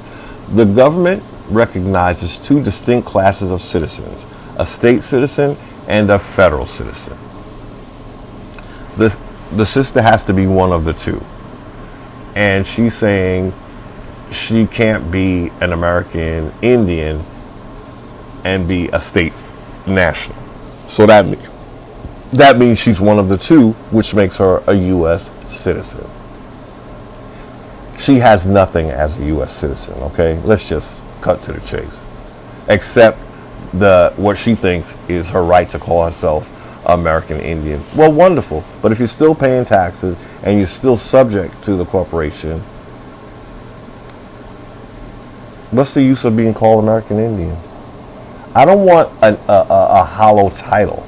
I think I said this in an earlier video. We don't want no hollow statuses or that sound good, but we doing the same thing any other slave is doing, or any other, So anyway, a state citizen or state national, and that's with a lowercase s, also called a de jure citizen, is an individual whose unalienable natural rights are recognized, secured, and protected by his or her state constitution against state actions with a capital S, and against federal intrusion by the Constitution for the United States of America. I'd rather have this than a hollow title of American Indian if it means that I'm still a slave. You understand what I'm saying? This is why I'm doing this video. I had to be clear and regroup and go back to basics. The sister made an open statement and she sounded as if she knew what she was talking about, but not really. A federal citizen, which is what she would be, also called a 14th Amendment citizen. 14th Amendment is tying you to that national debt. A citizen of the United States, a U.S. citizen, a citizen of the District of Columbia, as I said earlier, has civil rights that are almost equal to the natural rights or unalienable rights of state nationals. I say almost because civil rights are created by Congress and can be taken away by Congress. That is what we saw with the Georgia voting rights. Okay? It was being taken away. Okay? If the Congress gave it to you, the Congress can take it away. You can't be under them. You have to be a step above them, and that would be you would have to be a state national of the state you were born in. We gave a portion of our sovereignty to the states that we were born in, and then the states in turn gave a portion of that sovereignty to the federal government. That is what we read. Any questions? Anything to add to that? Just, I guess, use the comments section. If you know better. At this point, all I know is that this is why I changed my citizenship. This is why. And it's proven to be more practically important to me than just calling myself an American Indian, which I know I am. Again, my genealogy makes that clear. But I don't know of any citizenship that has been created for the American Indian exclusively. Okay? So, if the Congress created it, that means it can be taken away, okay? So don't tell me nothing about some Indian laws, because if we were not in our proper status, that means we did not write those laws, or we had nothing to do with the creation of those laws. And if we didn't, that means that Congress can take them away. Okay? And some people say, well, I don't know. I guess, let me know. As far as I know, if we were not in our proper status, meaning if we were not state nationals when those laws were created, that means we created them in an inferior United States citizen capacity, that ties us to the federal government. So that means we were not at the height of our sovereignty when those laws were drafted by Congress. That means they can take those laws away. We want unalienable rights. And that only comes through, in the system we have and the one we co-created, that is only coming from being a state national. I wish people,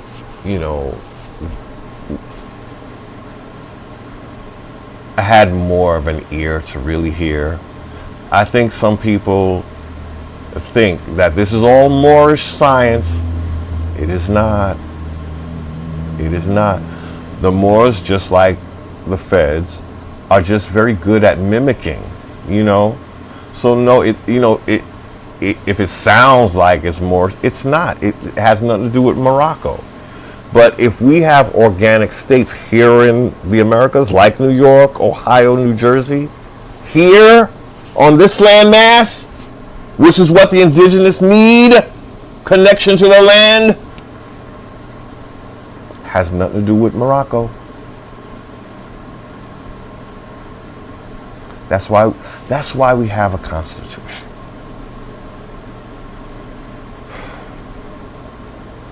And we call it the Constitution for the United States.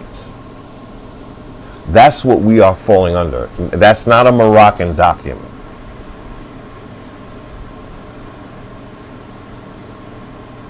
It is a document that was given to the corporation to handle our commerce and international affairs. What they did was they created UNDRIP. So it's a trick, because that's taking us in their jurisdiction of the sea. So in other words, to get protected, we have to come up off the land. That's what I finally realized.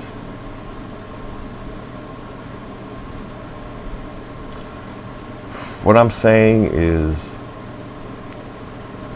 being a state national is even better than UNDRIP, and very likely ADRIP. I have to do more looking into ADRIP.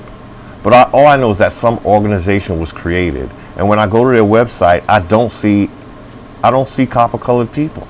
Okay, and that right there is telling me something. Okay, we're left out of that. So that's for Native Americans. ADRIP is for Native Americans.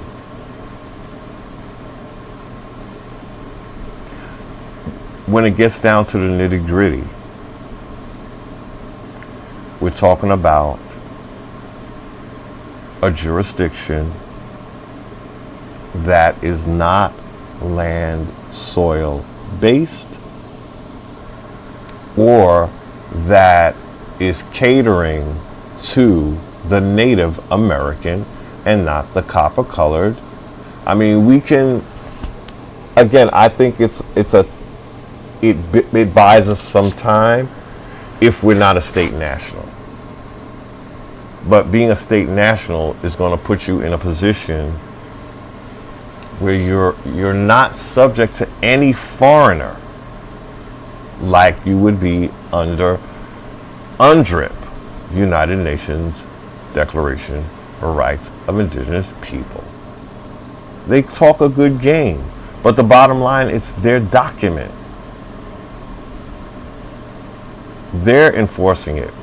They're putting the level of sovereignty that they have. But that's not more than our sovereignty as state nationals. Okay.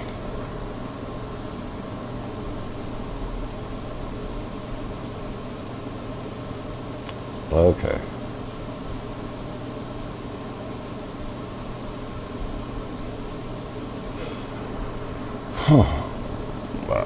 Okay. So we just read that a 14th Amendment citizen has, civil rights that are almost equal to the natural rights of state nationals. I say almost because civil rights are created by Congress and can be taken away by Congress. Federal citizens are subjects of Congress under their protection as a resident of a state. You're only residing in the state you were born in. But if you weren't born in the District of Columbia, why would you not want to be why would you want to be a resident of the District of Columbia if you were born in, say, New York? But now they're calling you a resident of New York. When you were born there, that is your land of birth. That is your country of birth. New York is a nation. New Jersey is a nation. Okay?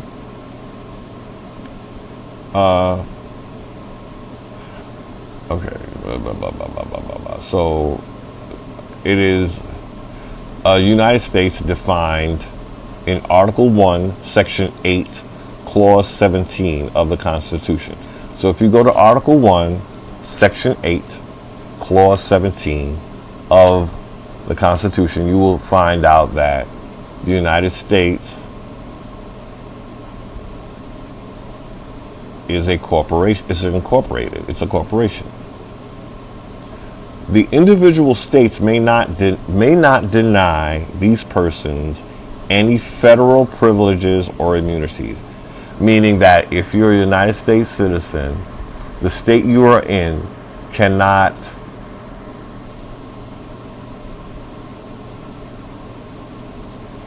they don't have anything to do with your relationship to the federal government. You're still subject to the federal government, is what they're saying, in a nice way. The individual states may not deny these United States citizens any federal privileges or immunities.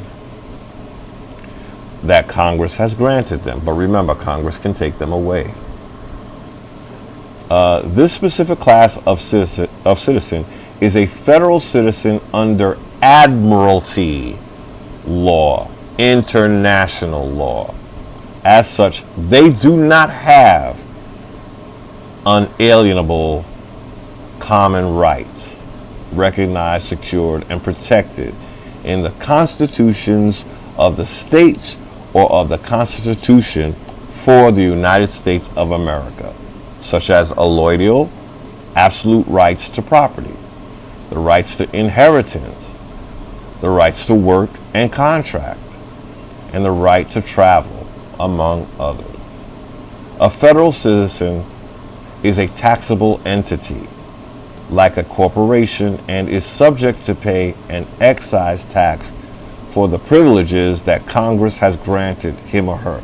That kind of knocked me for a loop. So you saying I'm paying for these privileges through an excise tax? For privilege that you'll just take away from me? Then why am I paying for them? I can't even buy them. I'm renting them. And they're still subject to be taken from me? You're getting a raw deal. And the sisters that said that she's not a state national because that would deaden her American Indian, well, it seems like you're much worse as American Indian who's also a United States citizen. There's only two citizenships, like we read earlier. She said she's not a state national. So what's the alternative? A debt slave. The rights that most people believe they have are not natural rights, but civil rights, which are actually privileges granted by Congress. Some of these civil rights parallel the protection of the Bill of Rights, the first 10 amendments to the Constitution. But by researching the Civil Rights Act along with case law decisions involving those rights, it can be shown that these so-called civil rights do not include the 9th or 10th Amendments and have only limited application with regard to the Amendments 1 through 8.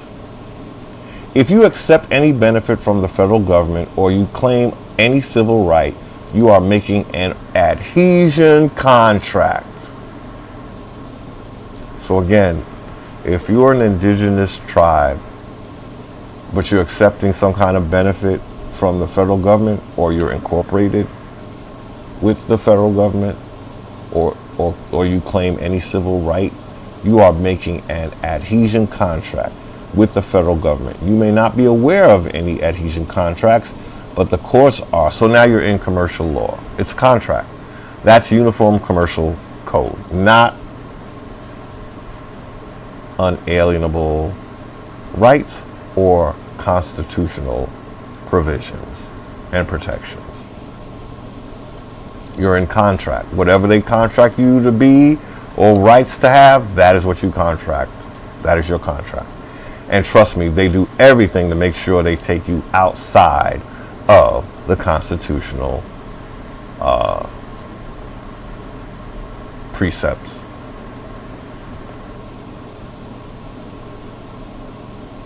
Or the constitutional provisions. Okay, I had a call.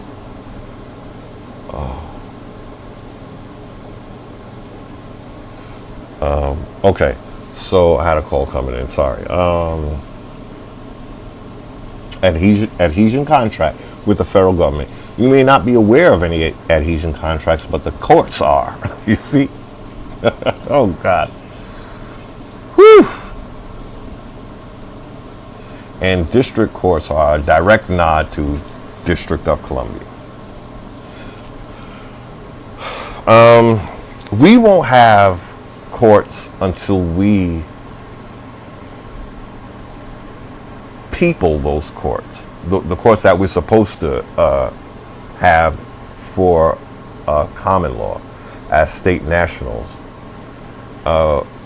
When we organize our state assemblies, then we can have courts for state nationals, because the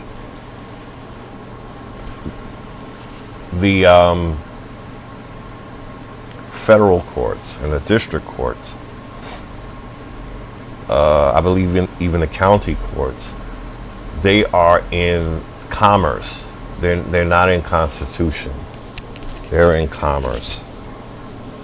So that means you are unprotected.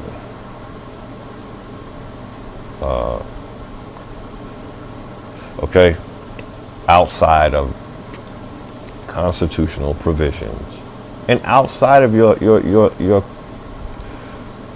superior status as a state national. Okay. You may not be aware of any adhesion contracts, but the courts are. The other aspect of such a contract is that you will obey every statute that Congress passes. That's how they trap us. It's your citizenship. The one that they grab you in at birth. You know. State citizens cannot be subjected to any jurisdiction of law outside the common law without their knowing and willing consent, after full disclosure of the terms and conditions, and such consent must be under agreement, contract, sealed by signature. This is because the Constitution is a compact contract created and existing in the jurisdiction of the common law. Therefore, any rights secured thereunder are disabilities limiting the powers of government also exist in the common law. Therefore, any rights secured thereunder or disabilities limiting the powers of government also exist in common law and in no other jurisdiction provided for in that compact. Federal citizens are presumed to be operating in the jurisdiction of commercial law, not constitutional law, because that is the jurisdiction of their creator, Congress. This is evidenced by the existence of various contracts and the use of negotiable instruments. All are products of the international law or commercial law or Uniform Commercial Code. Under common law, your intent is important. In a court of contract, commercial law, the only thing that matters is that you live up to the letter of the contract.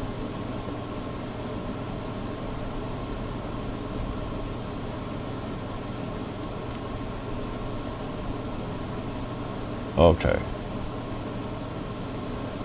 Live to the letter of the contract. Because you have adhesion contracts with Congress, you cannot use the Constitution or Bill of Rights as a defense because it is irrelevant to the contract. As stated previously, the contract says you will obey every statute passed by Congress. A federal citizen does not have access to common law. Now, some indigenous will argue that even common law is not good enough. But I tell you, as our country stands, we don't have access to any other kind of law besides common law or contract law. So what other citizenship do you have to give you access to some other set of laws within this country, when this country only recognizes two types of citizens and it only recognizes common law and statutory law or uniform commercial law? So you tell me. The comment section is below. Explain to me, please, especially my indigenous, how you are not under the corporation's contracts or, accepting benefits and privileges, how you are not doing that as an American Indian. Because as far as I know, the only way to be an American Indian is either by being a United States citizen and an American Indian, or a state national and American Indian. I choose the latter because there's just too much opportunity for me to have no access to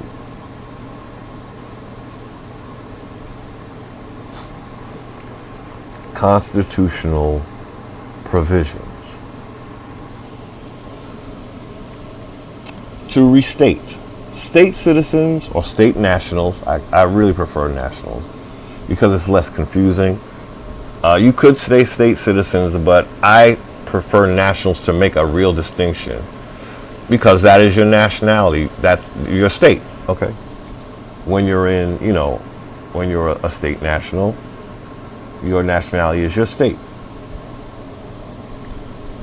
To restate, state citizens are bound and protected, or state nationals are bound and protected by the Constitution, like the Founding Fathers intended and like we are taught in school what citizenship means.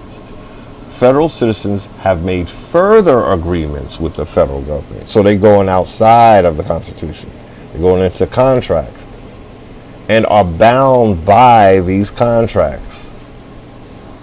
The Constitution empowers the federal government to operate on behalf of the several states, with a capital S, in dealing with foreign relations and matters of treaties, trade agreements, etc., under the pure purview of international law.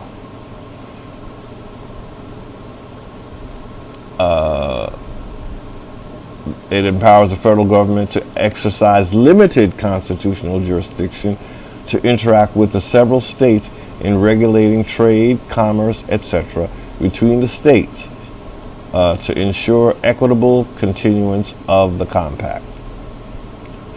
The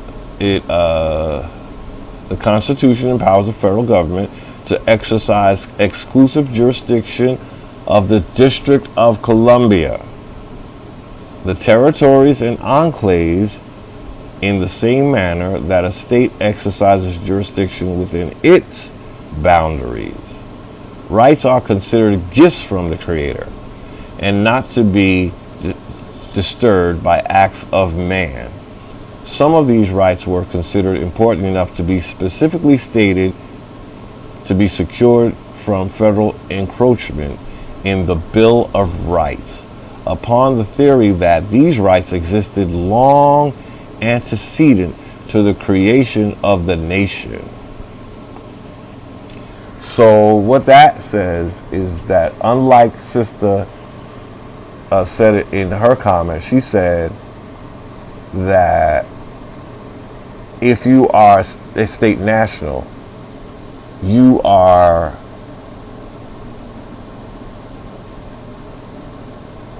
under, like, how'd she put it?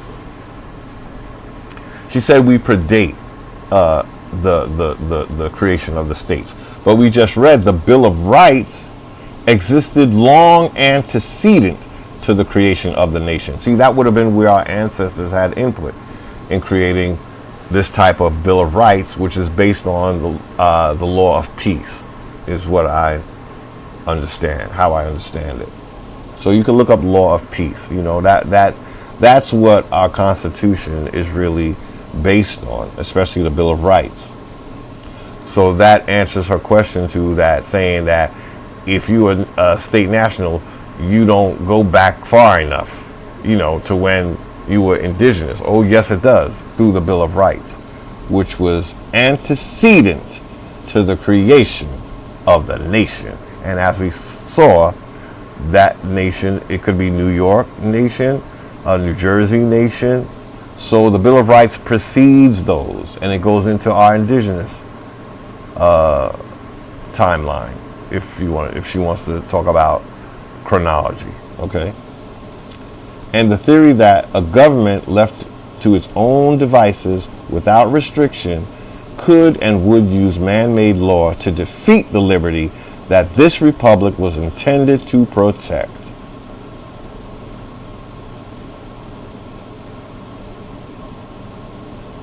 I think I'm going to stop there. I hope that says enough. I did have a little portion I was going to read from. I'm sorry, I got it.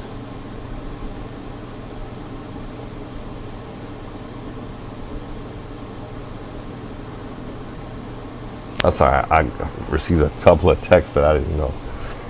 So I wanted to speak a little bit, but before I do that, let me just read here, just to bring this point home about we just really focusing in on this comment that I heard that caused me to look again at why I became a state national. Okay, so now this says there's three citizenships, but in reality, one citizen is two, but one is a dual citizenship. Okay, so we read before that there's two types of citizenships: United States citizen and the state national. So there's two, but one of the two is a dual citizenship, which that's what this is. The extra one would be. It would be the dual citizenship.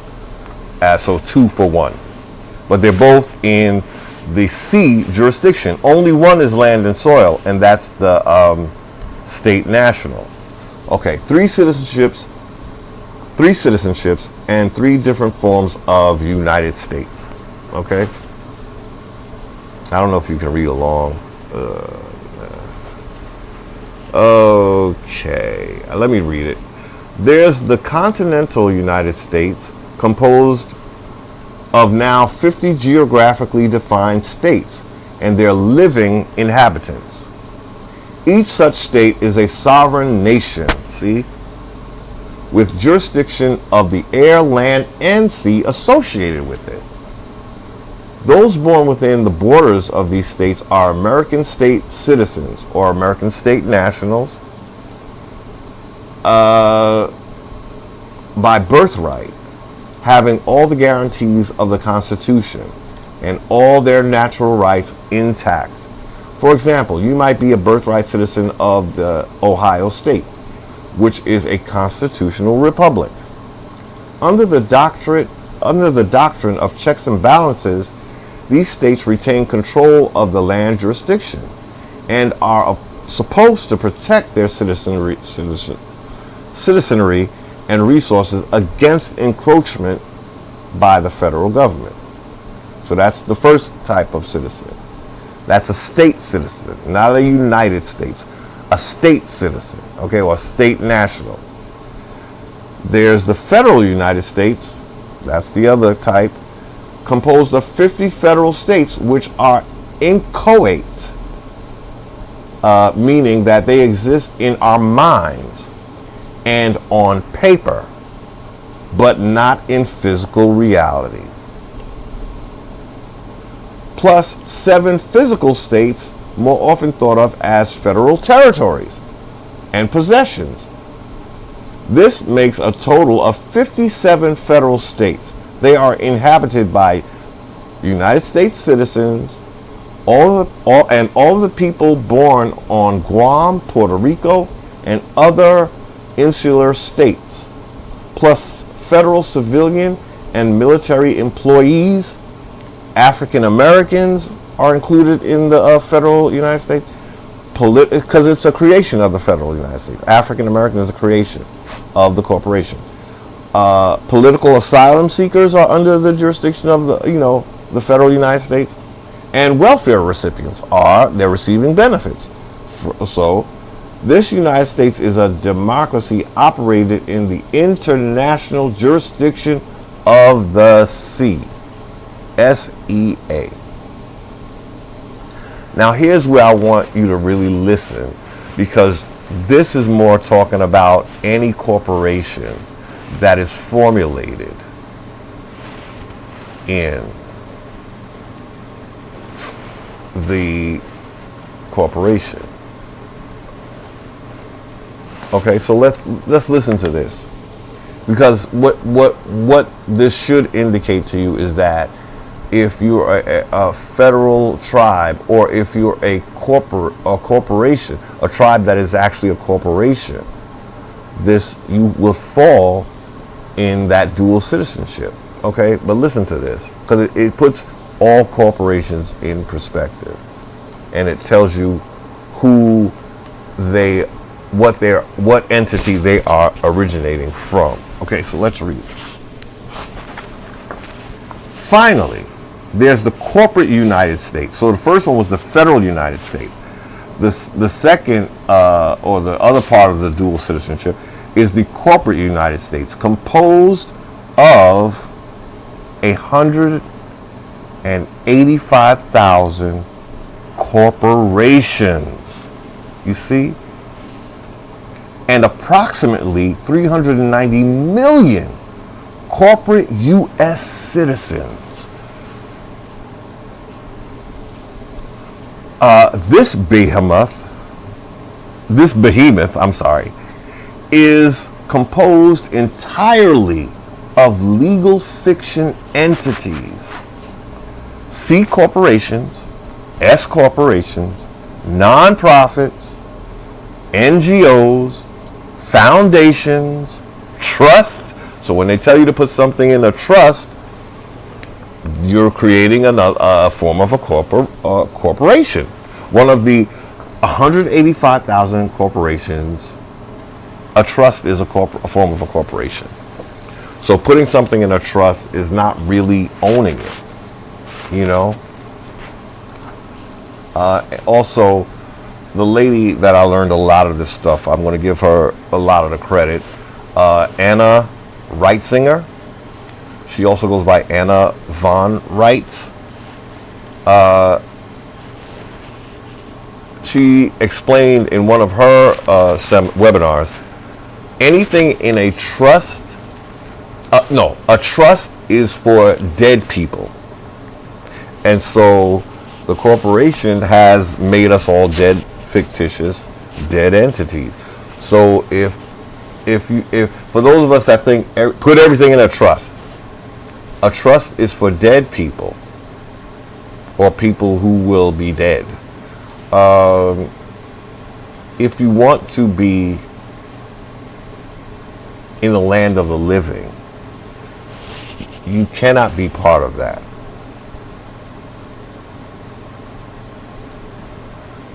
If those who understand or overstand. Okay, so again, this behemoth is composed entirely of legal fiction entities. C corporations, S corporations, non-profits, NGOs, foundations, trusts, LLCs, cooperatives, public utilities, and so on. All these entities, including states, like the state of Florida. Remember, land and soil would be Florida state. The fictitious entity created by the federal government or the District of Columbia is the state of Florida. So, you know, okay, including states like, all of these entities, including states like the state of Florida, or state of New York, or state of New Jersey, are operated in the international jurisdiction of the sea, too. This United States is operated under the plenary law of the Washington, D.C. municipality an international city-state run by the Congress as an oligarchy. So this United States, these are the different types of United States which have different citizens. Now the last two is a dual citizenship for United States citizen. This is the one you want. Number one, the state national. A lot of our people don't understand that yet. In their fight to be indigenous, I think they're not seeing the forest for the trees. You need a citizenship that's going to tie you to the land and soil. And that will be where you can begin to be indigenous. This is in the system that we created. We co-created with our foreign visitors so that they could be protected as well. We helped them fight in the Revolutionary War, right? So we just made a place for them, you know, a place where they could be sovereign as well as we were. We didn't wear our sovereignty like an exclusive thing, is what I'm beginning to understand. If we welcomed the foreigner, we offered them sanctuary. Why would America do that? Why would America do that? Why would America do that? I'm going to tell you why.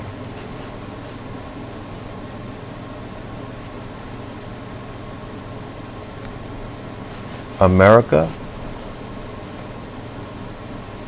is the true motherland, okay? Not Africa. Only a mother would want to protect her babies. America and our forefathers, following our law of peace and our ancient civilian or civilized way. We have always been a safe haven for the foreigner. So we don't have to be upset that we offered sovereignty to the foreigner. Okay? The only time we need to get upset is when they're looking to, as they have done with their foreign corporation, to place us as if we are foreigners that they do not welcome. You see? That is what they've done.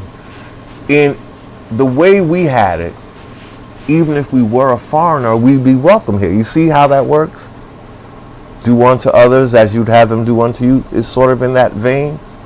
In other words, if they kept our system and yet still reclassified us, we would still be welcome in the system we created. That's why we created it. We intended to spread freedom to all mankind as the true motherland. But then the forces that seek greed and greedy ends, they're interested in your wealth. America is the land of milk and honey. America is the land that has all the food groups. From, you know, it's one landmass that is politically divided, but it is still the mother of freedom for the world. True freedom. Freedom to pursue knowledge and wisdom. Okay? That's what America was about. That's what ancient Egypt was about. And as we saw, ancient Egypt was founded in the Americas, okay? Not in Africa. Africa wants to take our accolades so she can pass them to her progeny, which would be Europe and Europeans. So what Africa likes to do is send her her offspring, her descendants over here, but they structured a system where they would be favored because Africa is interested in taking our place. That would be the Jacob and Esau brother dynamic that they wrote and they promote.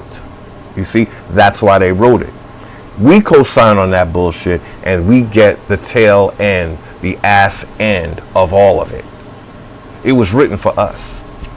They're saying we were the Hebrews. No, they were the Hebrews by way of being expelled out of the motherland. Expelled for wanting to change our traditions. But we knew, or our ancestors knew, you weren't trying to make it anything better. What you were trying to do was steal power and position by denying all people the knowledge of all our ancient ancestral beliefs, our deities. You chose the one malevolent deity, or more malevolent deity, as your one God, in hopes that you can use that negative force to overtake all good. That's just not, he's outnumbered. Simply outnumbered when you include the council of gods that set the war god, and America is always in a constant state of war. Why? Because it's a war deity that they are chasing. That is their master. They've been tricked by him. I mean, they do get to live the luxury life, but they do so in a way that is soulless, careless, selfish, steals, theft. That's how they get it. And they have to use constant deception to keep it. But that's why I wanted to get into what I was talking about earlier, dominion. So, in their own book, where can we reverse their spell within their spell book?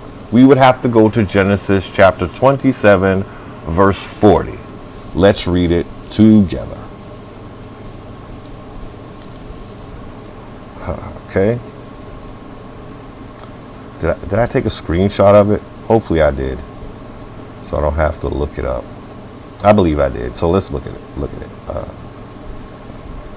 Okay.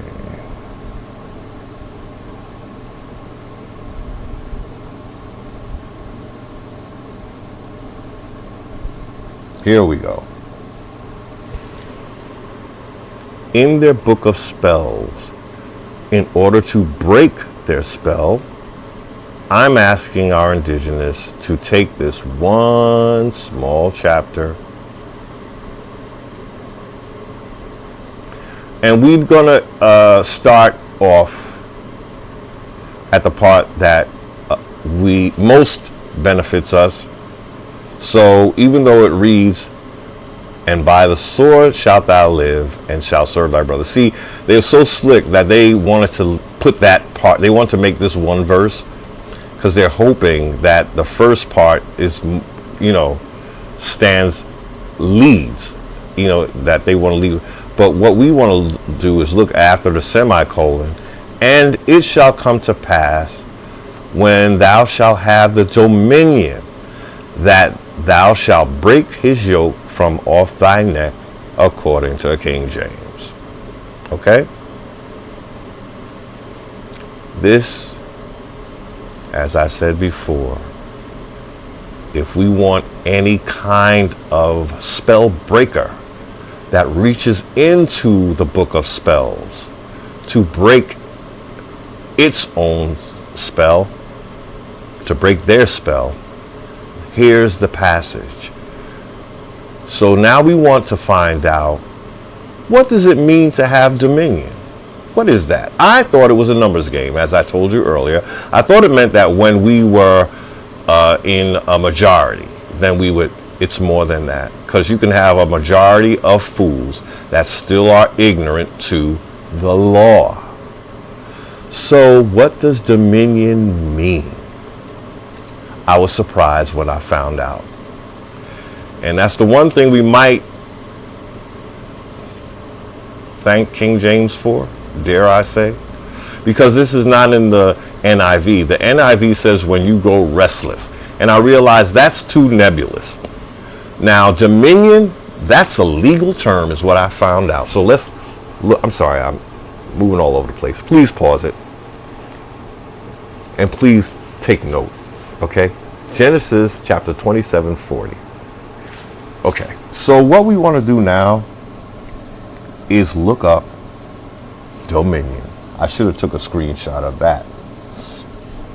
I really should have. I want to show you what they are telling us in code. Take everything that we just looked at about state national and apply it to this definition.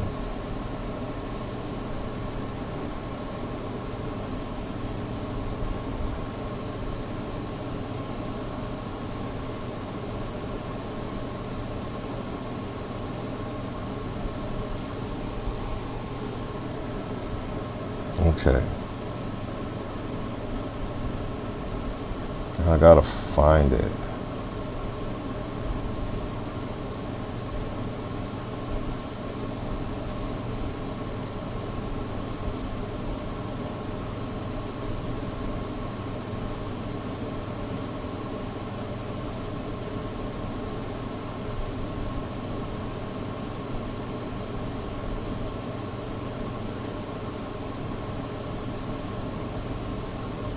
Okay. Okay. See, I really should have taken a screenshot of it. But,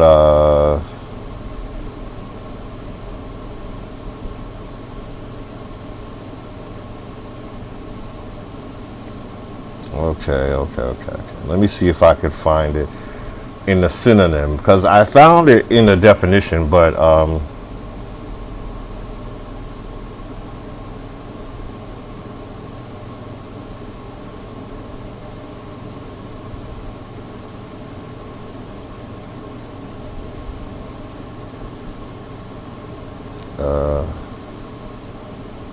here it is. Look at this. It's not exactly what I want to find a particular word, but read that, please. This is dominion. Definitions of dominion. Dominance or power through legal authority.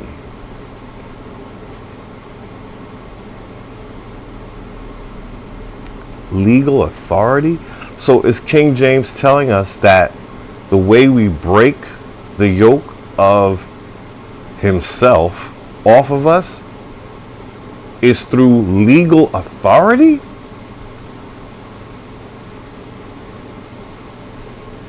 That's what dominion means. Well, that is the meaning of that passage in that we just read, Genesis chapter 27:40. So dominion, what that speaks to is my legal status. I can't be a debt slave and have dominion. Right? I have to be a state national to have legal authority. And that's exactly what it does. Breaking the yoke of Jacob means you're not beholden to any debt. That's how he did it, through a debt slave system.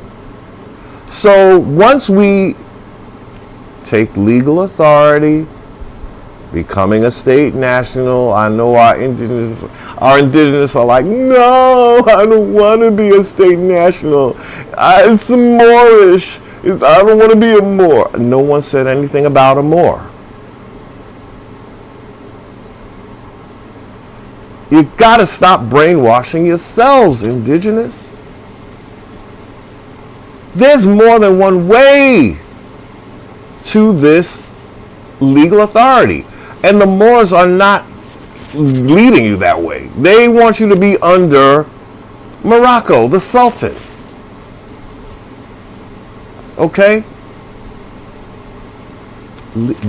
Dominion is dominance or power through legal authority. When I read that, I instantly knew that sister was wrong. When she said, you can't be a state national and be, well, you know what? Maybe it's more important to be free than it is to be called an Indian. How about that? Okay? So there you have it. Dominion, I was shocked to learn, is legal authority to break the yoke of slavery. Okay? I feel like I could drop the mic. I really do. And I don't even like to come off like that. But it bothered me so much when I heard what I heard on this Indigenous YouTube channel. And we got to be careful when we listening to, including being careful. Everything I say is not like gospel, but I do believe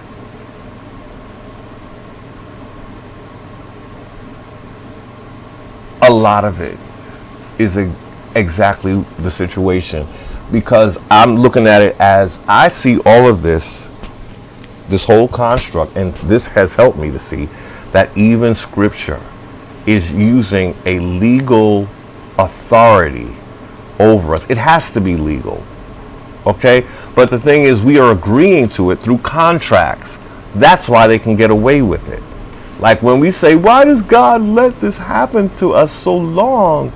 Well, every time you vote in any of their elections, that you're agreeing for them to dominate you. And you give Jacob the dominion over you each and every time. So the best way to get out of it, carte blanche, is by becoming a state national. And I will link the website that I use. There are others. So far as I know, this is the best one that I've found. If someone finds a better one, feel free to share it, respectfully. There you have it. I could look up other ways. Now I got to take a screenshot of this because I keep forgetting. See, next time I won't be scrambling to find it. But I really want to find another definition that had another word that I thought was okay.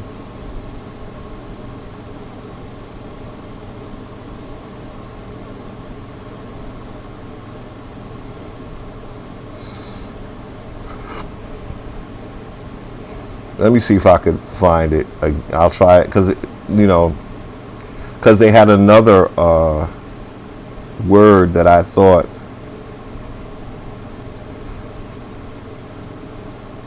let me see if I can find it, and then I'll close.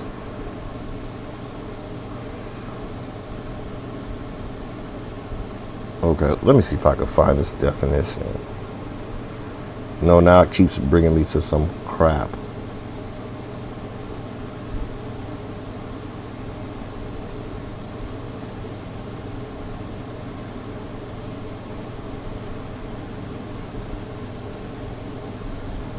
Okay.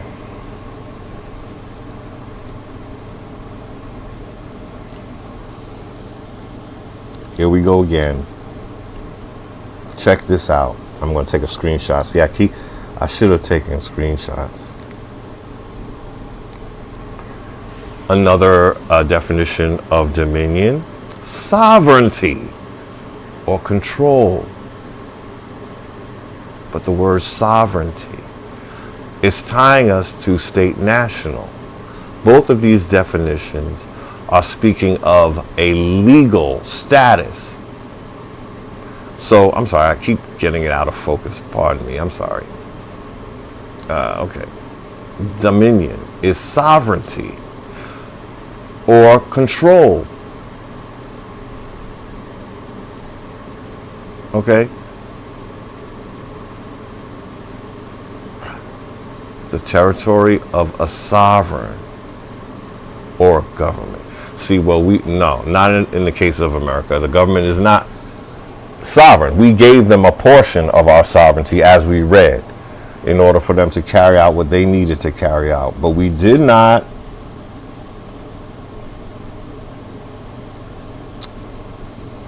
I found it again.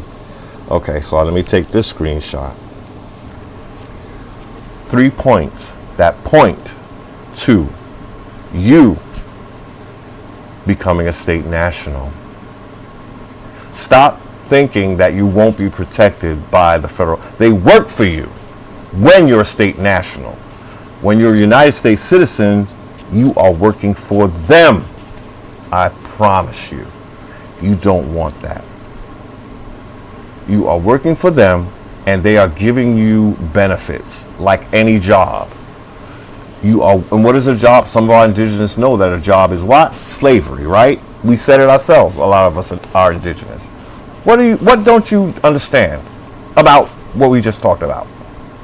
What is so hard? You got to get out. I think our indigenous feel like, oh, without the government, I'm just going to be like poor and trying to plant my own food and blah, blah, blah, blah, blah. No.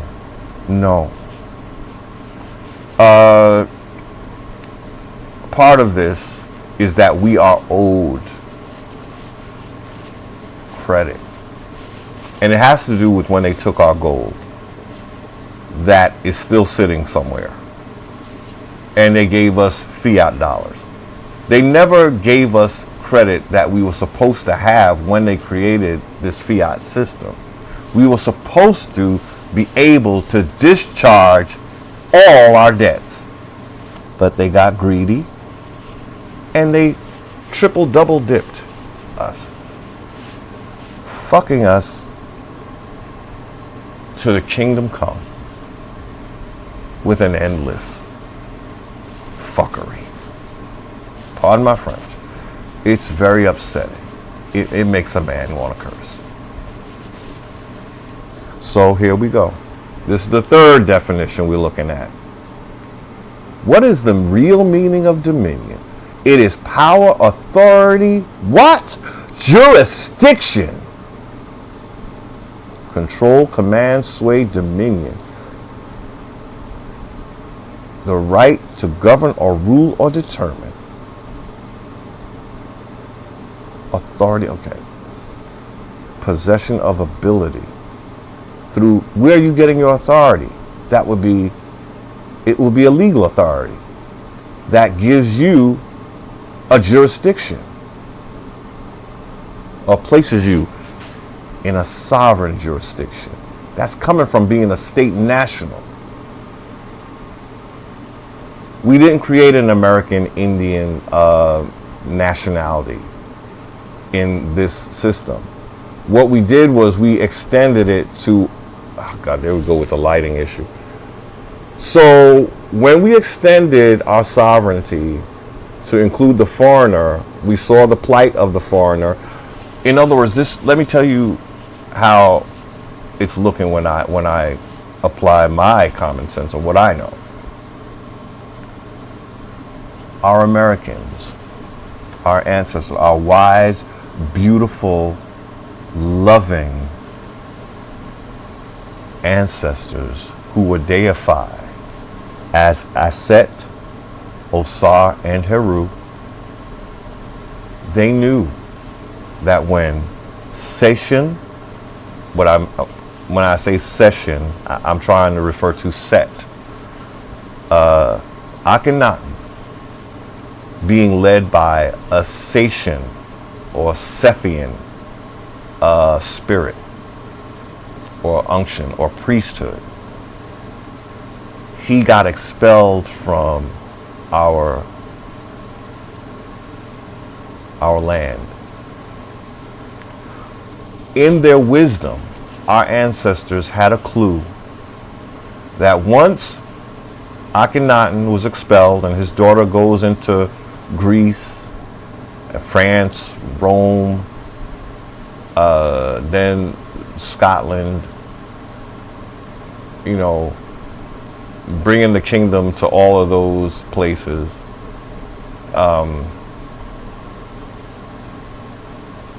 Our ancestors had a clue that the offspring of this wicked Set and the people that promote monotheism under Set. You really got to get into Set. You'll see that that's what's behind this. That was the deity that was jealous of his brother, and hence a God that is a jealous God. Jealous of who? The real king.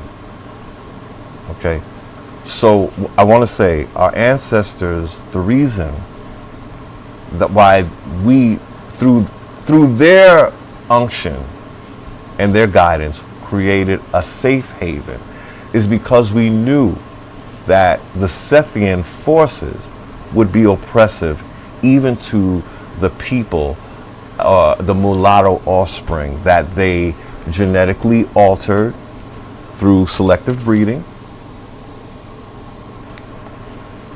We must have known in our wisdom that they were just as oppressed as Seth would oppress anyone. We knew that they were puppets and minions in Set's world.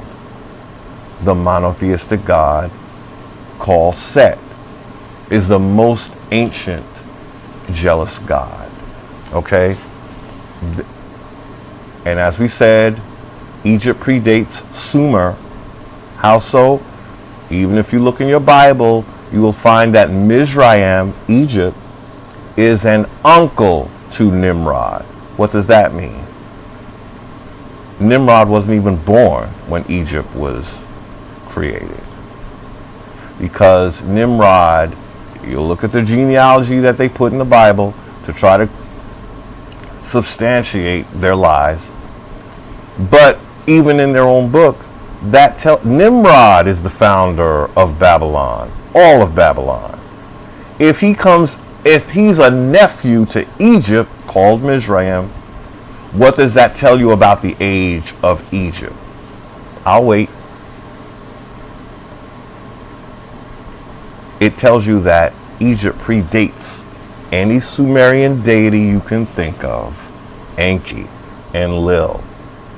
Those are the two major ones that are created that we never heard of before. Now, they're using Thoth, but Thoth, when they rename characters, watch out. They're saying Thoth was a winged serpent. And I'm questioning that. In ancient Egypt, I don't know that Thoth was ever depicted as a flying serpent. I don't know that he's given the face of an ibis, the bird, the ibis bird, indigenous to America, the ibis that he would have been rendered from. So I had to revisit my videos on America being named after an Egyptian deity, because I realized they renamed the Egyptian deity Ningazida. That would not be his most ancient name, because again, Sumer comes after Egypt. His most ancient name would be Tehuti.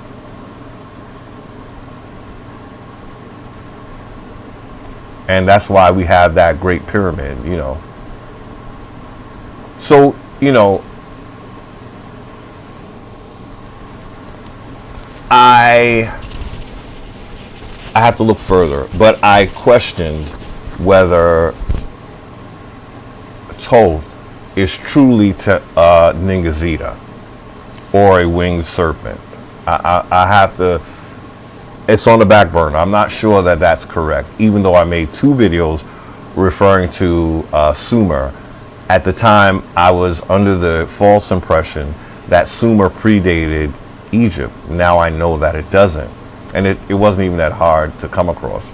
You know, I should have looked it up earlier. I just should, you know, but there's this constant rhetoric trying to say that the book of Enki predates Egypt. It can't. It can't. Egypt didn't know nothing about no Enki and Enlil. And I'm wondering if they're just like what my video did imply, that they're probably just manifestations of Jacob and Esau, because these will be the two brothers that are fighting for the position of the older brother. In other words, so Enlil and Enki, it's just a reworking of Jacob and Esau, because there are no counterparts for Enlil and Enki in the Egyptian. Oh, wait a minute. There might be with and Set. Osiris and Set. That might be Enki and Enlil. But you see, in our cosmology story, Osar was murdered. So Enlil and Enki, they didn't murder.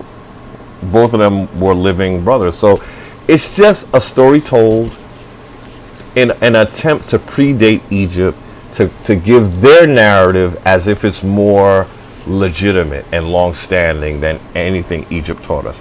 And I found out that that is incorrect. So from now on, really I have nothing Sumer can give me, because it's already starting off on the wrong foot by saying it's older than Egypt.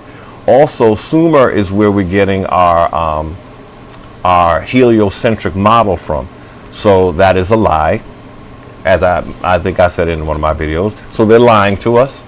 Also, they're saying that they're aliens or gods. So no, you weren't. You weren't.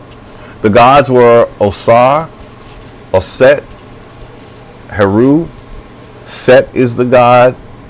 He's a legitimate god. It's just that they've taken him and they made him the main one when he was the jealous brother. But they're lifting him up in order to take our legacy from us. And they have us worshiping him unknowingly, because he's a storm war deity. Do I need to look that up? Storm war deity? Well, you can associate him with Yahweh, who is also a storm war god. But the oldest version of him is not El. The oldest version of him is Set. Babylon came after Egypt. Mizraim is the uncle of Nimrod, who founded Babylon, which included Sumer, which included Ur of Chaldees. Get the order right. And Egypt is our culture, American. Okay? So I think I showed you what I had to show you. I wanted to tie in how Scripture talks about us needing the dominion, the jurisdiction, the legal authority to break the yoke of slavery. Slavery to what? The national debt as a United States citizen. Boom, there it is. Should we look at it one more time? Okay, I'm going to show you all three back to back. Back to back. I just want to drive this point home, and then I'm going to close out. I'm supposed to be headed out of here. Okay. So the first one we looked at was one definition of dominion. It's power through dominance or power through legal authority. Being a United States citizen does not give you legal authority. There is no constitution involved. You're contracting yourself to several contracts that it's like you're signing away your rights. A contract can do that if you sign on to it. You're in the sea jurisdiction. So you cannot have dominance or power in that legality or under that legal authority. What legal authority do you need? You need state nationalism. You need to be a state national of the state you were born, even if you're indigenous.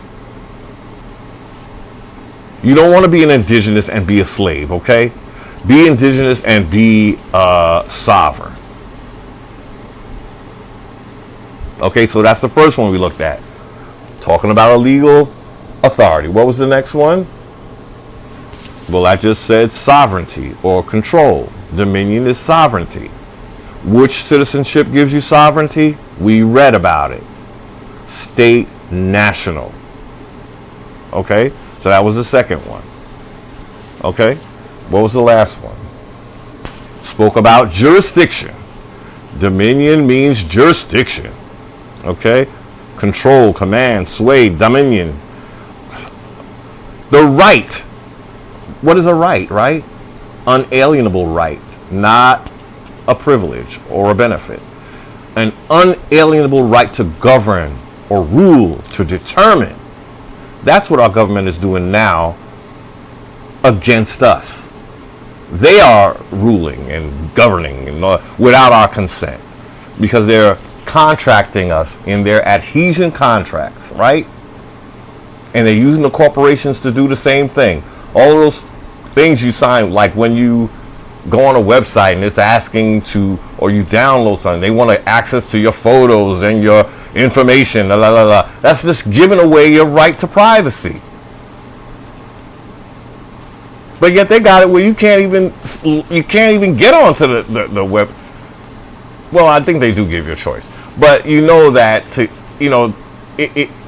it's a quick power grab if you're not on your P's and Q's to sign all that away, so that you're giving them access. You tell them, okay, I waive my rights as a sovereign. See, they keep doing it too. They a multitude of contracts. They already got you way outside of the Constitution, but they solidify it with all of this bullshit. Little other, like, fist, what do you call it? Hand over fist or whatever, fist over ways of taking away your right, your sovereignty. So this was the third one, or was it the second one? That was the third one. Okay? That is what dominion means. And what did the Bible say?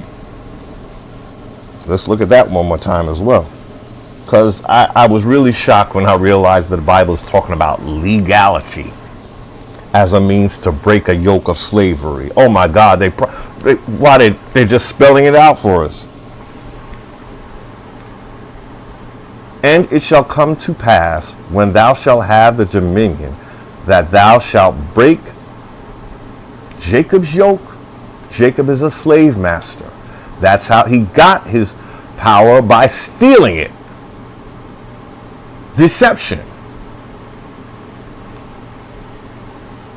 His yoke from off thy neck. What is the yoke? The yoke is slavery that Jacob puts you under, so that you will never take your place back as an indigenous, your birthright. He tried to take your birthright. He got it, but then he went a step further and used deception to steal your blessing. Your natural blessing as the firstborn is your birthright to your land, to have dominion over your land. He took that. The way to get it back is through a legal means. State national. And we're doing our dirty nails. I clean these things, and they just they insist upon being dirty on the video. I hate that, but that was our message today. I think I'm done. It's a 3-hour video, so we'll make it a flat 3 hours and call it an afternoon. I have to get gone. Yeah, trying to get to Brooklyn, to Fort Greene, Soul Summit. Okay. Thank you for watching. I wish you peace, blessings, your land, your sovereignty, joy, peace, health, wealth, love, companionship, and all the good things. Thank you again for watching. Till next time.